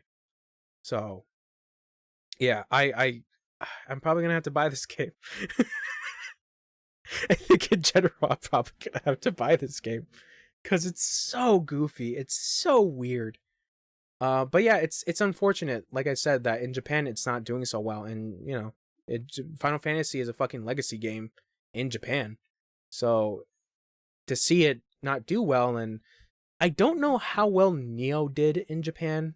Obviously, it is. I feel like it's a very niche game here in the States or in the West. But you don't like Souls games. You hate Souls games. Yeah. Yeah. Yeah. But I liked Demon Souls. Yeah, Demon Souls is. I feel like Demon Souls now is a good entry point. I also enjoyed the fuck out of watching you play Elden Ring. This new one, Elden Ring, was really cool. Yeah, and like I said, Sekiro is a very different game. Sekiro was so. I wanted to buy that day one so bad, dude. I just didn't have the funds at the time. Yeah, I mean, if you can find the game for cheap, or if you want to spend it now, it's discounted. It's not PS5, is it? It's PS4, but I believe it is locked at 60. I believe. I don't know if I want to because I don't want it to look at this point. You know what I'm saying? Yeah, or you can get it on PC. No, my PC won't run it. I mean, my PC's not great either, but it runs pretty okay. Right. Yeah. The only thing you might have to fix... PC is worse than your PC. I don't know. I don't know your specs of your PC because my specs are currently like a generation behind because I'm very afraid for like a lot of the new games that are coming out. Dude, that are like kidding? My shit is literally like 8 generations behind. I can run League. Okay, fair enough. Fair enough. Like I said, like I tried when I tried playing Deathloop fucking kicked the shit out of my PC. Oh my god. Deathloop looks so good. Yeah. And then I saw it played and I was just like so sad. I mean, I still have it. I still have yet to play through it. But... It doesn't look great. And then I also saw the price drop go from like 60 to $20. Yeah, I bought it $20 because I was like, fuck it, I'll just pick it up now. Yeah, no, $20 is a great deal for that. Yeah, no, because like I like I said, I got it on PC, but I played it for too long that like I already went past the point of return policy for Steam. So, but I just got to a point where I was just like, I don't know, like the fidelity for the game on what I had it on for my PC, in order for it to perform well, I needed to have it on like lower settings, but it still hit the fidelity point of just like looking not great. Yeah. So I was just like, you know what, I'll just get it for PS5, and yeah, I got it for PS5. I was waiting for it to be on the PS Plus list. Well, that actually might be dependent on Xbox because that is a Bethesda game. Remind you. Yeah, that's one of the craziest things because like before Xbox bought Bethesda, that was an exclusive for Sony. So people are like, maybe it might come to Xbox on Game Pass. Whoa. So I would say wait for Game Pass, maybe. Shit. Nah, buy that shit for $20 real quick before it goes away. Yeah. So yeah, Deathloop is weird. But yeah, I don't know. And I've been hearing that apparently the PC version of Stranger Paradise is also not that great either. Surprise. Yes, there's also a thing in the article that says Stranger Paradise also launched on PC, but players have noted its poor performance due to hair and fur texture. One modder has even made every character bald for combat to improve in frame rate. Wow. That is crazy. That's disappointing. But that's the thing is like that's what kills it is the fucking hair textures and fur textures. Because I don't think you ever played Final Fantasy 15, have you? I did. Okay, so the PC version of Final Fantasy 15 is very graphics demanding. For obviously it being an open world game, and they tried to do the NVIDIA like hair texture stuff that obviously uses more of your RAM, your VRAM. Um, and I don't remember because I tried playing the PC version because I beat that game on Xbox One originally. And I was just like, you know what, let me just see how this game is again on PC. And even then, it's like, yeah, the hair stuff really fucks this game up. Like, don't put on NVIDIA Hairworks for this game because it's like, it's slightly noticeable, but it's not anything that you would go crazy for. Yeah, I don't know. I don't know. But that's unfortunate that Stranger Paradise is not doing so well. Yep. Because I'm trying to see. Final Fantasy Tactics is the one that did incredibly well in Japan. And I guess all over the world because people like Final Fantasy Tactics. Tactics is fun, man. I like that a lot. I never played it. I have it, but I never played it. It's enjoyable. Yeah. Did you ever wait, do you have a Switch? Or no? Nah. Well, yes and no. Oh, okay. I get you. Because people are comparing Triangle Strategy to like Final Fantasy Tactics. Never played it. It just came out. So I don't know. I'll send you a video of like what Triangle Strategy looks like. Gotcha. It's also Square Enix, I believe, because they're doing the the HD 2D pixel art, you know, like 3D backgrounds with kind of pixelated 2D art. So that's why people are making the comparisons for Final Fantasy Tactics. Yeah, I don't know. I don't know. That's I think that's my general opinion about this this article is just like I don't know. I don't know if Stranger Paradise is, you know. Yeah, I think it's one of those things that like it's not out yet, is it? Stranger Paradise? Yeah. It's out. Okay. That's why I'm so conflicted on getting it. I don't know. I mean, if for anybody, right? I think watch a review, watch a video, play the demo, see if you like it. Yeah, I mean, I played the demo. But this is coming from someone that kind of liked Neo. I'm currently stuck on like a DLC boss for Neo. Because the combat is pretty good. Like, it is different from like Dark Souls and Demon Souls and all those games because it has the elements of collecting souls, or I forget what is it called in this world. I think Amrita, I think it's called. But either way, it's still the same elements of like get to a checkpoint, you can spawn there and move on, grind a little bit to gain your currency in order to level up for your health or endurance and stuff like that. But the main thing that makes it so different is its combat, because you have 3 different choices of combat and different weapons that you can use. You can use dual swords, a giant axe, a hammer, a katana, a fucking naginata, and it's like, all right, you get these weapon choices, but you have 3 styles of using the weapon. You have high style, which does like you're able to hold the weapon up and you could yeah, basically you have like high, middle, and low. Like high is going to do more damage because you're bringing the weapon all the way up, but it's going to make the weapon a little bit slower. And then you have middle, which is like your neutral setting, and then you have low. And then the low is your attacks don't do as much damage, but you are able to recover your endurance a lot faster. So it's like the combat is obviously very different. And the comparison, I would have to say, it's more like the Ninja Gaiden games, the 360 PS3 games. If you ever played those, I think I told Wesley about this. It's just like Gaiden. I never really played the Ninja. I played Ninja 360. I played definitely.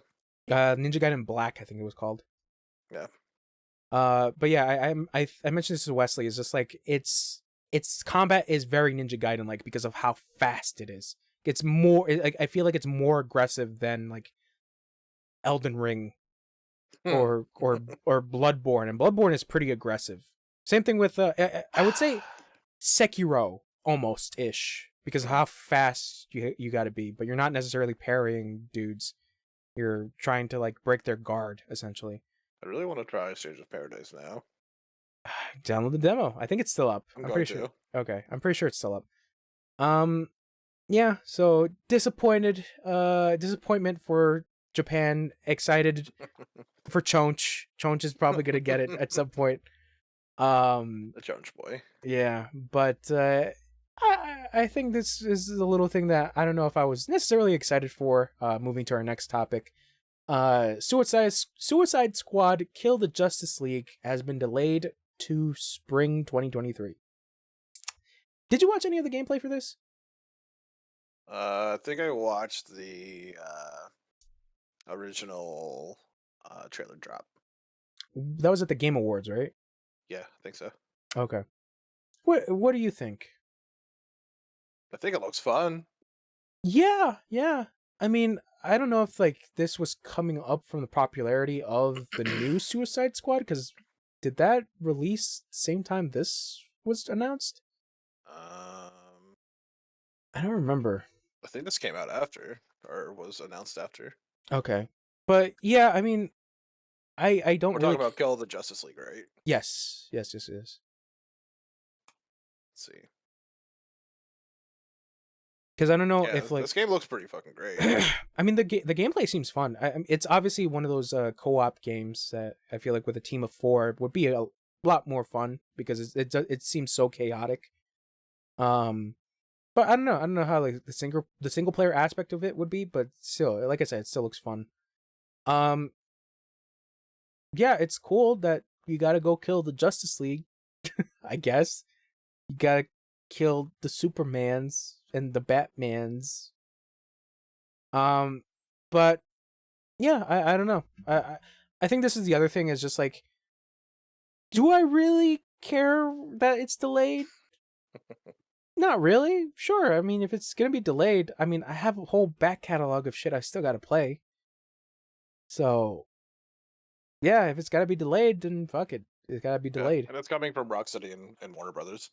Yeah, So because it should be a good game. yeah, because I'm trying to remember because there's supposed to be another Batman game, but by different studio. It's not Rocksteady though.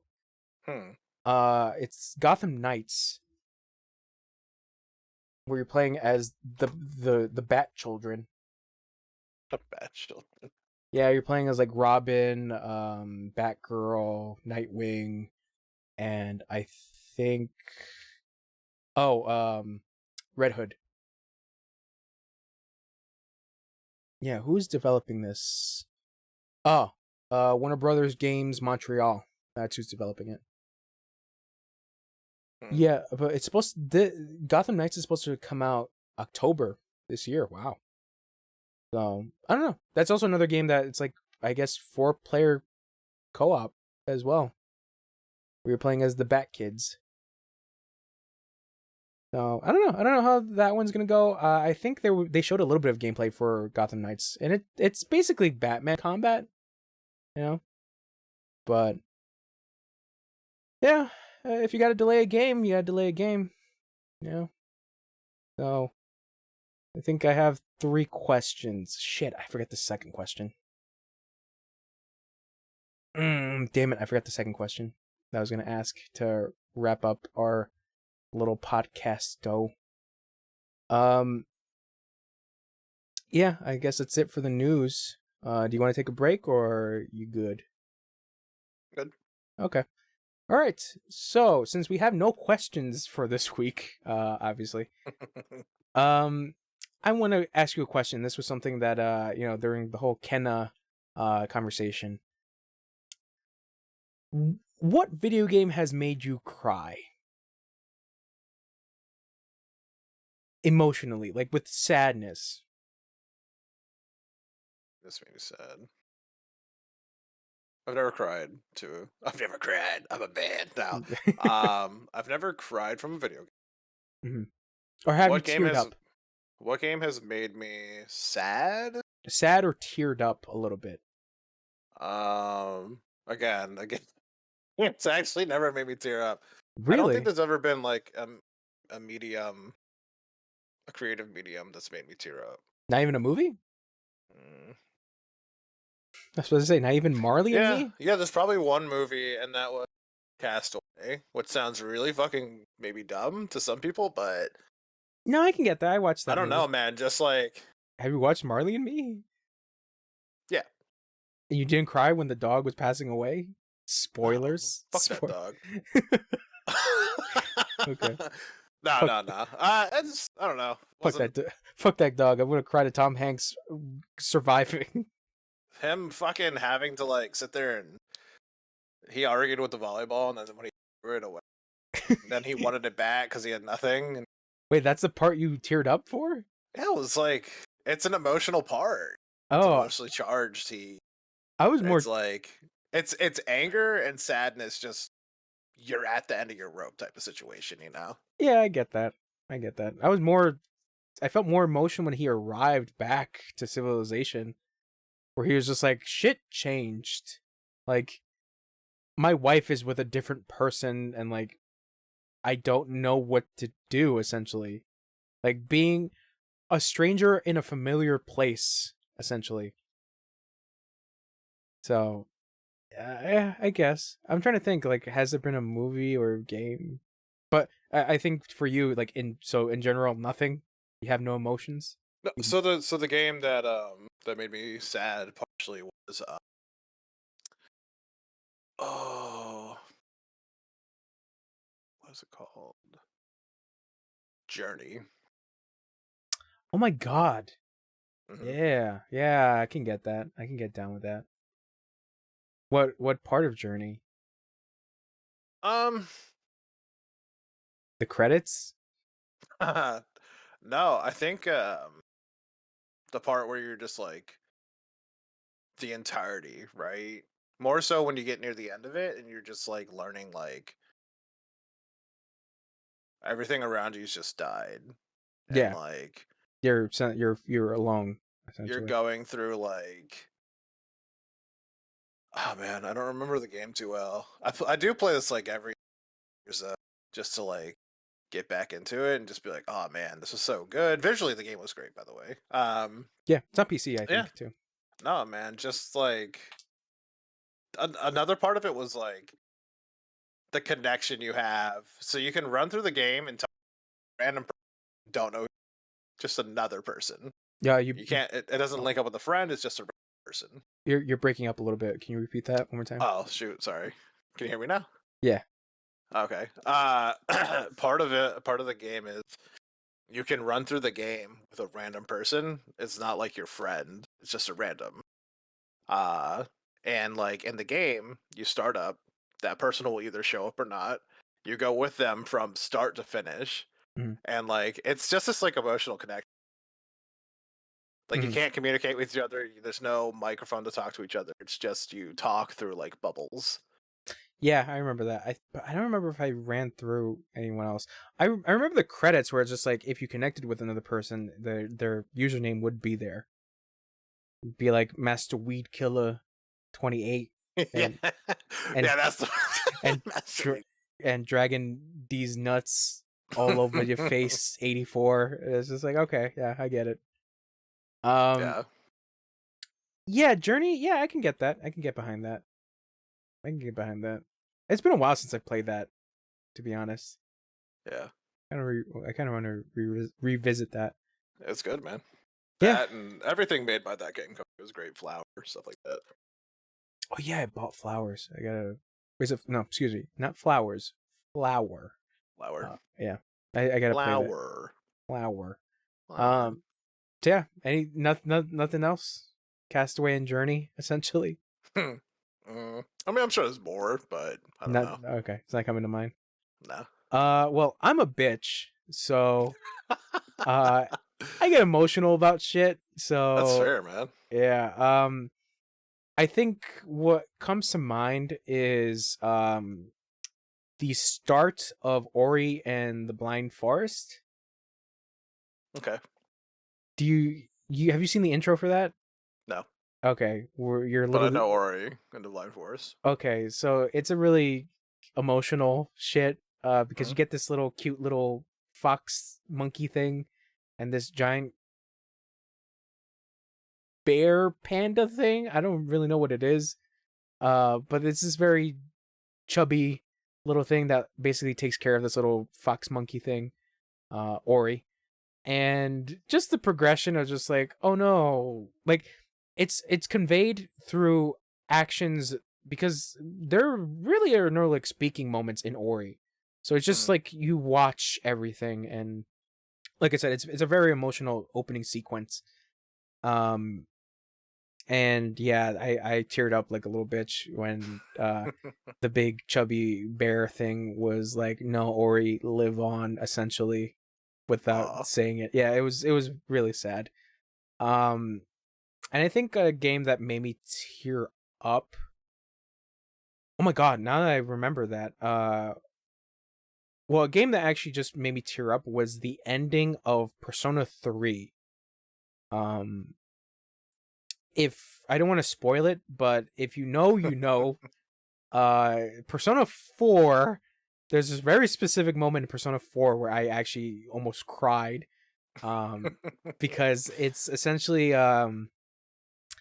it's a thing that happens to a character that you're just like, that seems really unfair that happened to that character. But it's because the reason why I felt unfair was because I was going in a direction that felt like it was leading to the bad ending, and it actually was leading to the bad ending. So yeah, that was the one thing. But the end of Persona 3 was just like, oh shit. Like, it was one of those moments that you're not expecting. Because it's the set ending for Persona 3 where it's just like, wow, we're going in this direction now. Now I'm sad that we've gone in this direction and there's nothing I can do.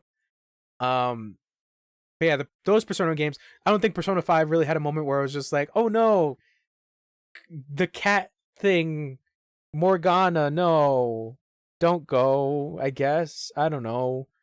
But yeah, Persona 5 didn't really have a moment for me like that. And now that I think about it, the intro of The Last of Us 1.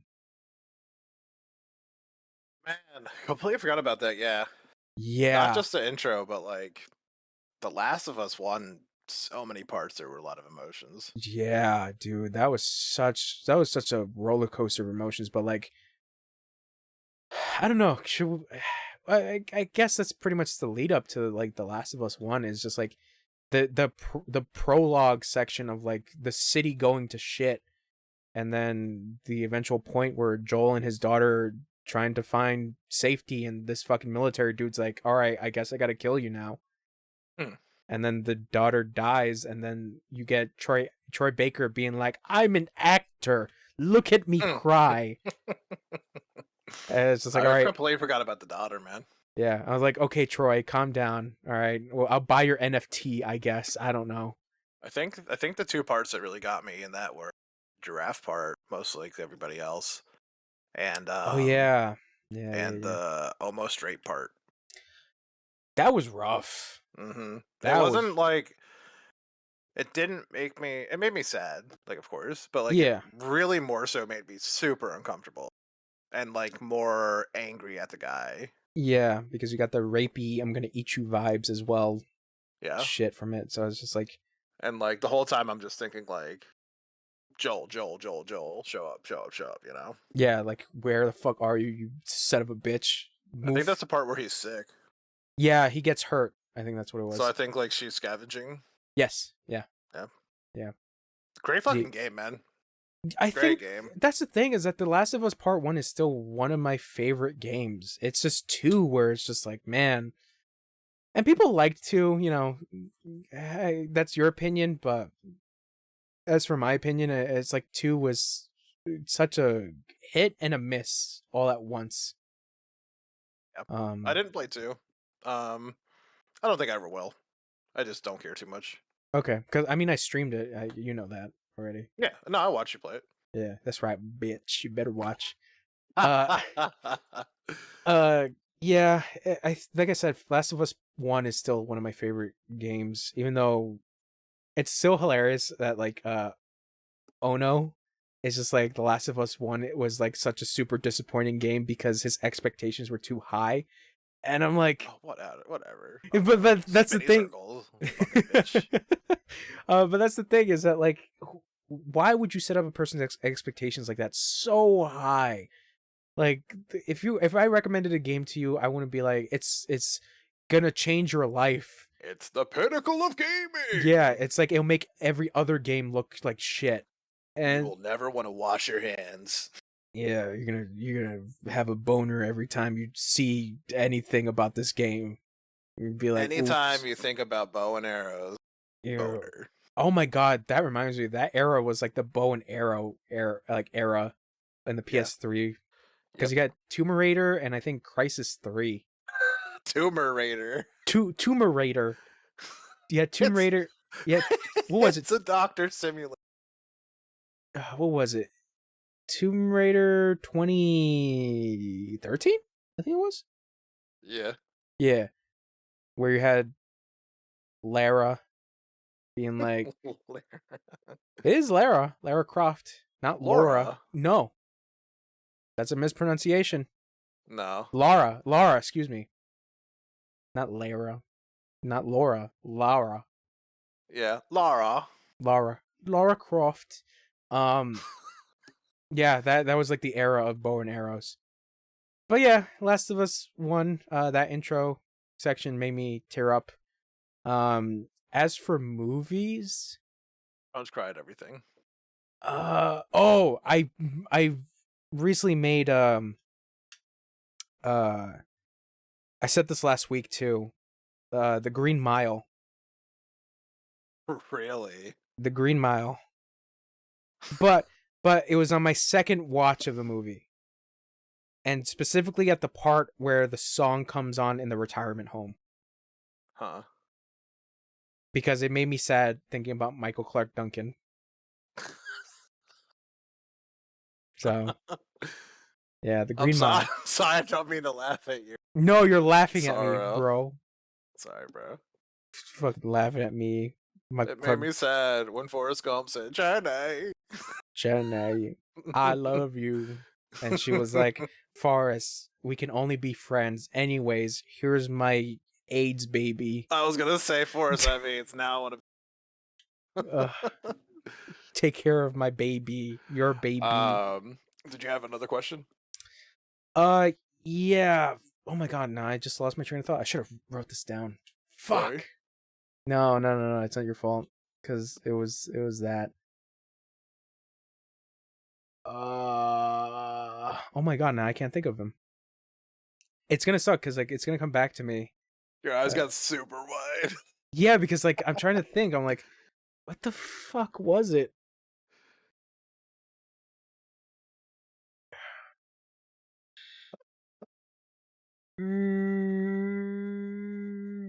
Oh my god, I don't remember.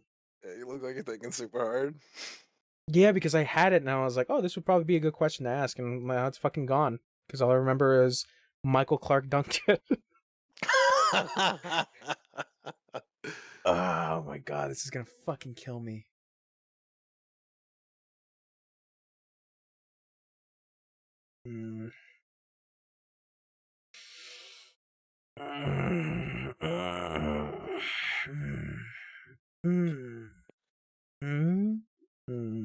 This is now turned into Chonch ASMR. Yeah, it's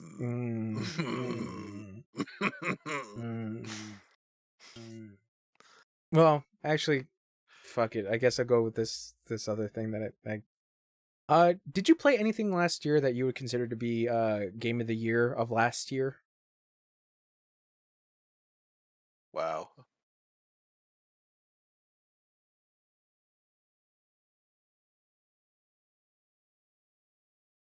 Game of the year last year. Last year was 20. Yeah, 21. And you're qualifying game of last year as a game that came out last year. Of that year, yeah. Or anything that you played of during that year that is probably old as well. Man, let me think about that. I'm gonna look up games really fast. Yeah, go ahead while I try to think of what the fuck I thought before Michael Clark Duncan.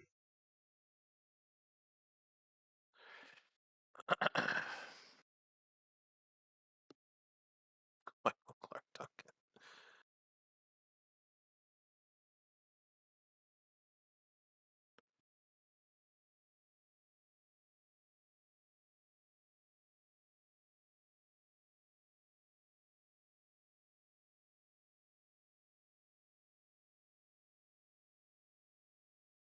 Death's Door, man.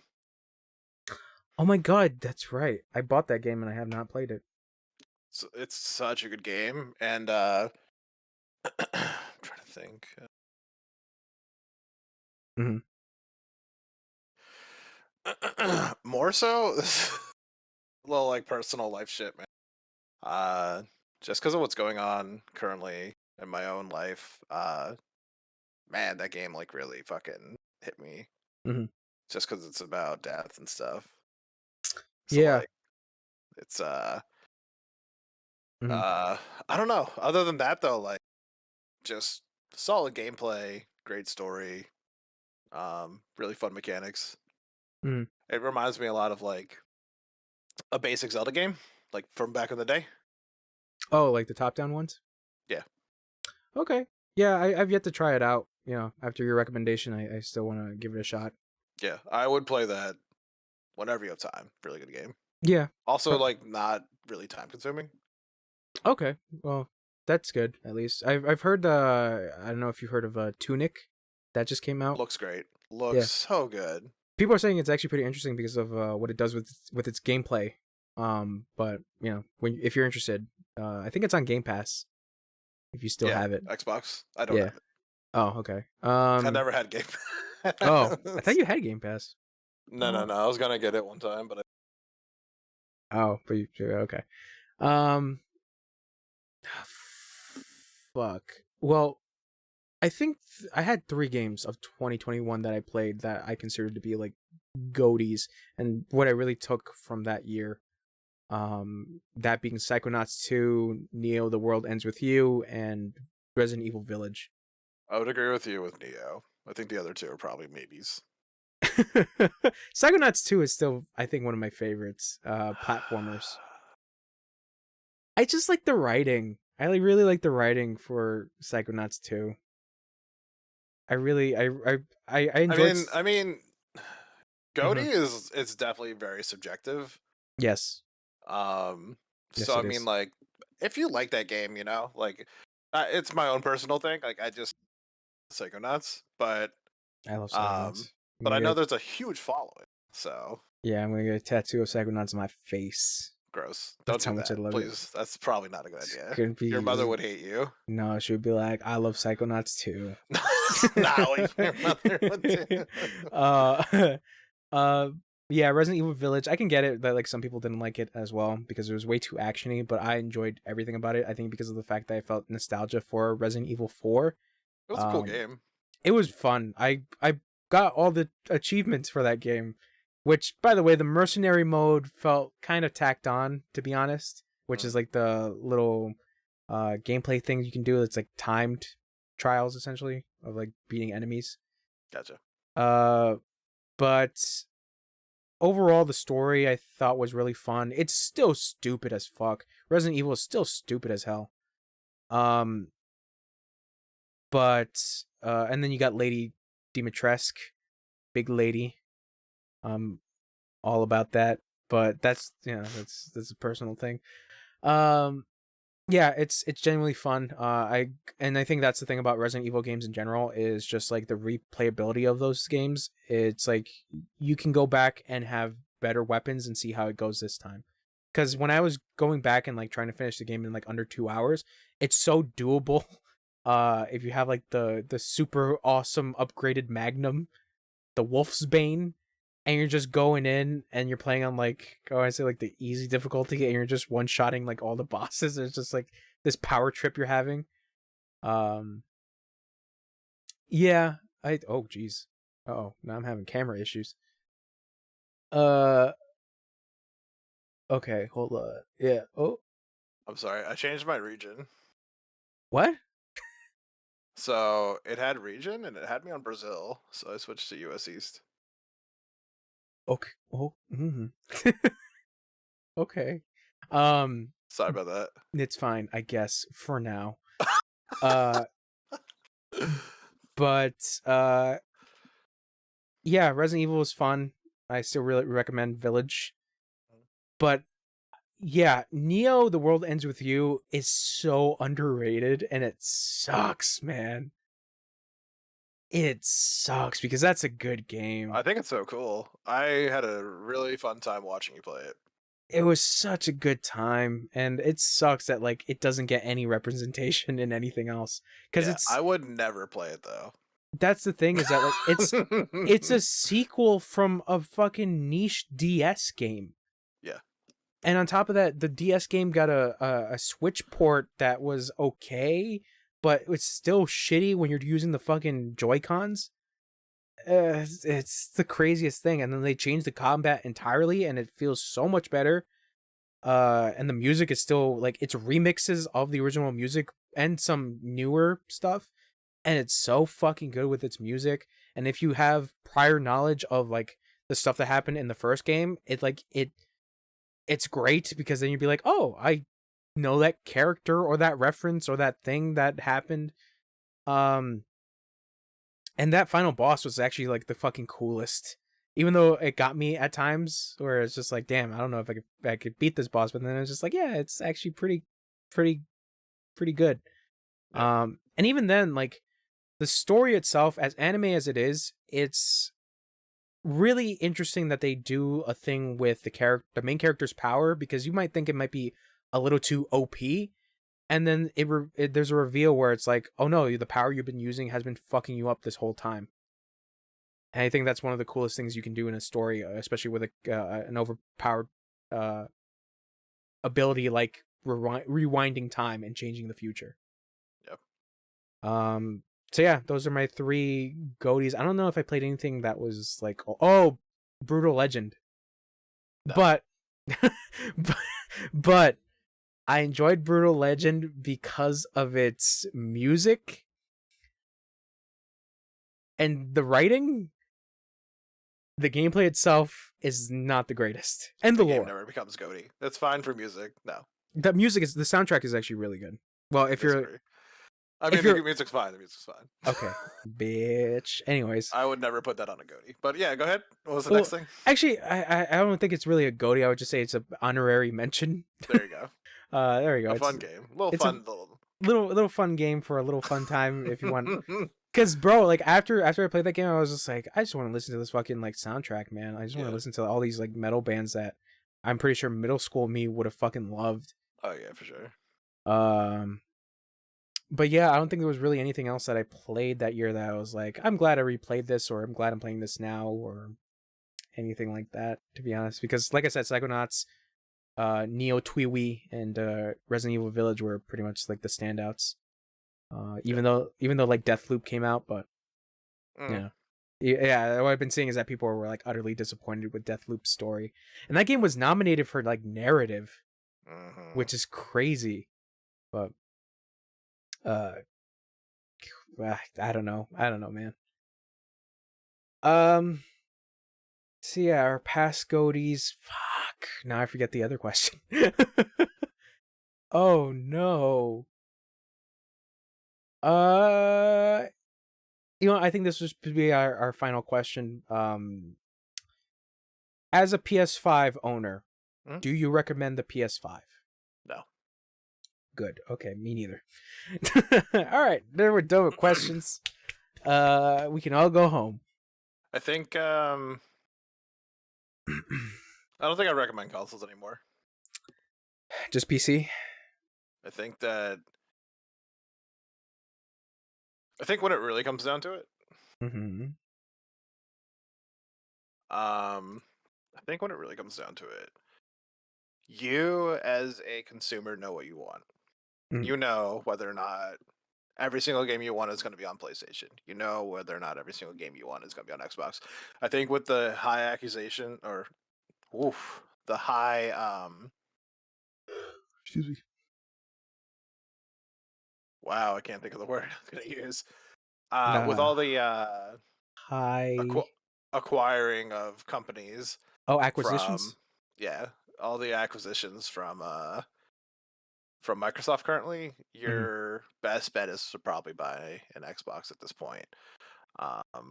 With that said, you're not going to have God of War, so it really just comes down to what your preference is. But if you're playing a lot of third-party games, pick yourself up a really good PC. Yeah, I would agree with that. But I think there's also the double side to that. The bad side is that like now, since we're living in an era where for some reason everything's being scalped, getting PC parts is a little tough. You know. No, and I'm not saying like it's Yeah. not going to be hard to do something like that. And I definitely think you should always wait till you can buy it cheap. Yeah, that I agree. But this also goes to the thing about like PS5s, like it being also scalped when it was first launched was Yep. the most insane shit. Um, Think about how it'll be for the next console too. I mean, who They're going to knows? do the same thing, Yeah, probably, but and I think it's going to be a lot worse. yeah, probably, most likely. But even then, like PC parts also have gone in the huge, I wouldn't say downhill range because of the fact that like Graphics cards are so hard to get. yeah, but that's also because of the whole crypto mining shit, and Yep. that is a different case on its own. Yep. But with consoles, it's just like the reason why I picked up a PS5 was because I do stream, and the thing is that, like I said, picking up PC parts now is hard because I would rather just pick up a PC like a 3080 and just stick it in my PC. But then on top of that, I would have to get a new processor, and there might be a chance where I might eventually upgrade my RAM. So it just becomes this thing where I'm like, I have to invest in this one thing. While with a console, it's just like you just plug and that's it. Yeah. Uh, I do think I do think that I've enjoyed my PlayStation so far. I've only had it for December, about 4 months now. yeah, I think I've had And I've enough gotten for a lot of about playtime on it, so yeah. it's definitely been worth my own like time having it. But I just feel like I don't know, man. Uh, the cheaper Xbox is probably the way to go. Yeah. And I'm Yeah. talking like for casual gaming. Like Like, the S, you mean? The yeah, white one? I think if you're not playing games on a daily, Mhm. you're probably gonna go for that or should. I think that's also the thing I don't like about the S is the digital stuff. Like obviously it is meant to be like casual friendly, but it being digital is not my favorite. Right, but again, if you're casual and like Yeah. only gonna have 4 games downloaded, you're fine. Yeah, that's true. You're going to have NBA and FIFA and all the sports games on there. The Well, Call full of Duty, yeah, Call of Duties, Call of FIFA, Bros. Call of my dudes. Um, yeah, I get that. I get that. But even then, like having a PS5, just to get a PS5 is still it's still hard to do. It's still like challenging to find a reliable site. Because even PlayStation, like now, is just like we're gonna try to do like the online line shit for our store. So if you get a shot, good for you. But if you're not able to get it, oh well. Yeah. Yeah. Because I got lucky because when I did the Amazon thing, I got super lucky. Um, But PS5. yeah, just Yeah. getting it. But I think also the other thing that I don't like about the PS5 is you got to invest into more storage, which is, Mm, I just uninstall and re-download other things. yeah. But for me, as someone that didn't have good internet, just waiting for the install was like, Fair. yeah. That is also fair. Yeah. I mean, the good thing now is that you're able to like move stuff to your external drive, like even PS5 games, but you're not able to play them off the external drive. Yeah, that also takes time though. Yeah, that's also the other thing. Is just that takes time. So yeah, a lot of people make fun of the PS5 for being like the PlayStation 4.5. It's technically true because it is a better running PS4 in a way because the amount of upgrades they do for some PS4 games where some PS4 games are locked at 60 frames per second, which is crazy to think that we've reached the console generation of 60 frames per second. Even though I believe PS2 games had some PS2 games that ran at 60. But it's like I said, it's like I felt like we kind of gave the PS3/Xbox era a little bit of leeway because some of their games didn't run good. Like PS3, I remember seeing some PS3 games and they're like shit ton of screen tearing and shit and slow down. And like I said, like now we've reached the point where we got like a good steady 60 FPS and variable refresh rate as well. I believe there's an update coming for PS5 for VRR. Yeah. So yeah, PS5. If you're able to pick one up, sure, I guess. But if you're not, I mean, yeah, yeah. I don't know. All right. Well, I think that's it for the podcast. If I can remember those questions again, maybe I might use them for the next one. Haler, this has been a good time talking with you. I'm glad. Yeah. If you want, if Wesley doesn't appear, or if he does appear, would you like to be the third guy in the podcast if you have the time for it? Yeah, for sure, man. I'm always down. If you need me, I'll be here. If not, Okay. that's what it is. Yeah, because Wesley's dead most of the time, so it's like, what can you really do? I But like talking with you both, so yeah. Yeah, I'll just let Wesley know that we're gonna have a third guy in here because this bitch ass is a bitch ass. He's old sleep, man. Yeah. All sleep all the time. But yeah, with that bitch ass being a bitch ass, Howler, where can other bitch asses find you if you have anything to plug in? Yeah, my Twitter with all my terrible opinions is at Senpai Diablo Uwu. Ooh, all right. Yeah. Don't worry. UWU. I'll edit that in. Anything else? Anything you're looking excited, like anything you're excited for, or anything that is interesting you currently that you might be like, I'm gonna probably invest my time into that. I love League of Legends and Diablo. Those are great. Everybody should play those. Don't do it. Don't do it. Don't do it. He's audibly shaking his head now.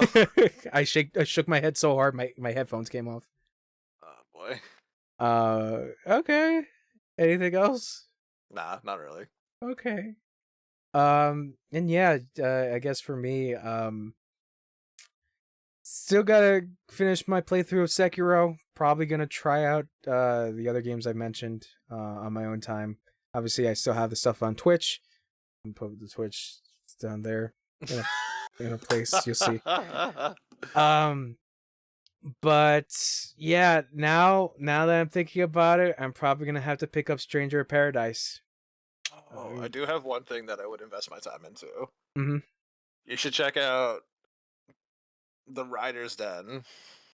Oh, thanks, man. You mean that? Yeah, that one. Okay. Or you should also check out the boy Chonch at Twitter handle here. Point at right top corner. No.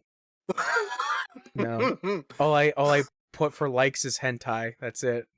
Yeah, everybody wants to see that. No, nobody wants to see hentai. Even I sometimes, where I'm just in an office area and I just open up my phone and I'm like, let's see what's going on Twitter. Oh, there's some anime titties right there. That is the worst. So no joke, like I don't follow like gross shit, but like a lot of esports people just post that shit regardless. And it's just like I'll be in like Face Clan, no office, and I'll open it and be scrolling. I'm like, oh my god, Cloud9, no, pervert, bro. Cloud9, no. Yeah, bro, thanks, Cloud9. It's bad. Where like I follow some hentai artists, and it's like, okay, it's like, I like their work, I like the way they draw, but like some of them have like weird fetishes, and they tweet some of their weird fetishes, and it's just like, oh come on, dude, really? So it's like, I can't. Yeah, hentai is something else. I'm probably gonna have to unfollow a lot of those people and create a hentai account only, so I could just separate that shit from my main account. Yeah. Put a little edit screen right here to say like cut all this out, cut all the hentai talk. Yeah. No, it's fine. It's all right. People know about the hentai. We live in 2022. We know everybody eats ass and loves hentai. Even the old people. Grandpa hentai. Grandpa hentai. I'm trying to think anything else. No, I think that's it. So, like I said, Haler, thank you for coming by. Yeah, man. Hope hope to talk to you next week if I have the time, possibly, because this was basically on a whim as well, because I didn't have anything to do today. So it's good hanging out with you, man. Yeah, thank you. Have a good one. Yeah, you too. Thank you. Bye. Bye. Bye.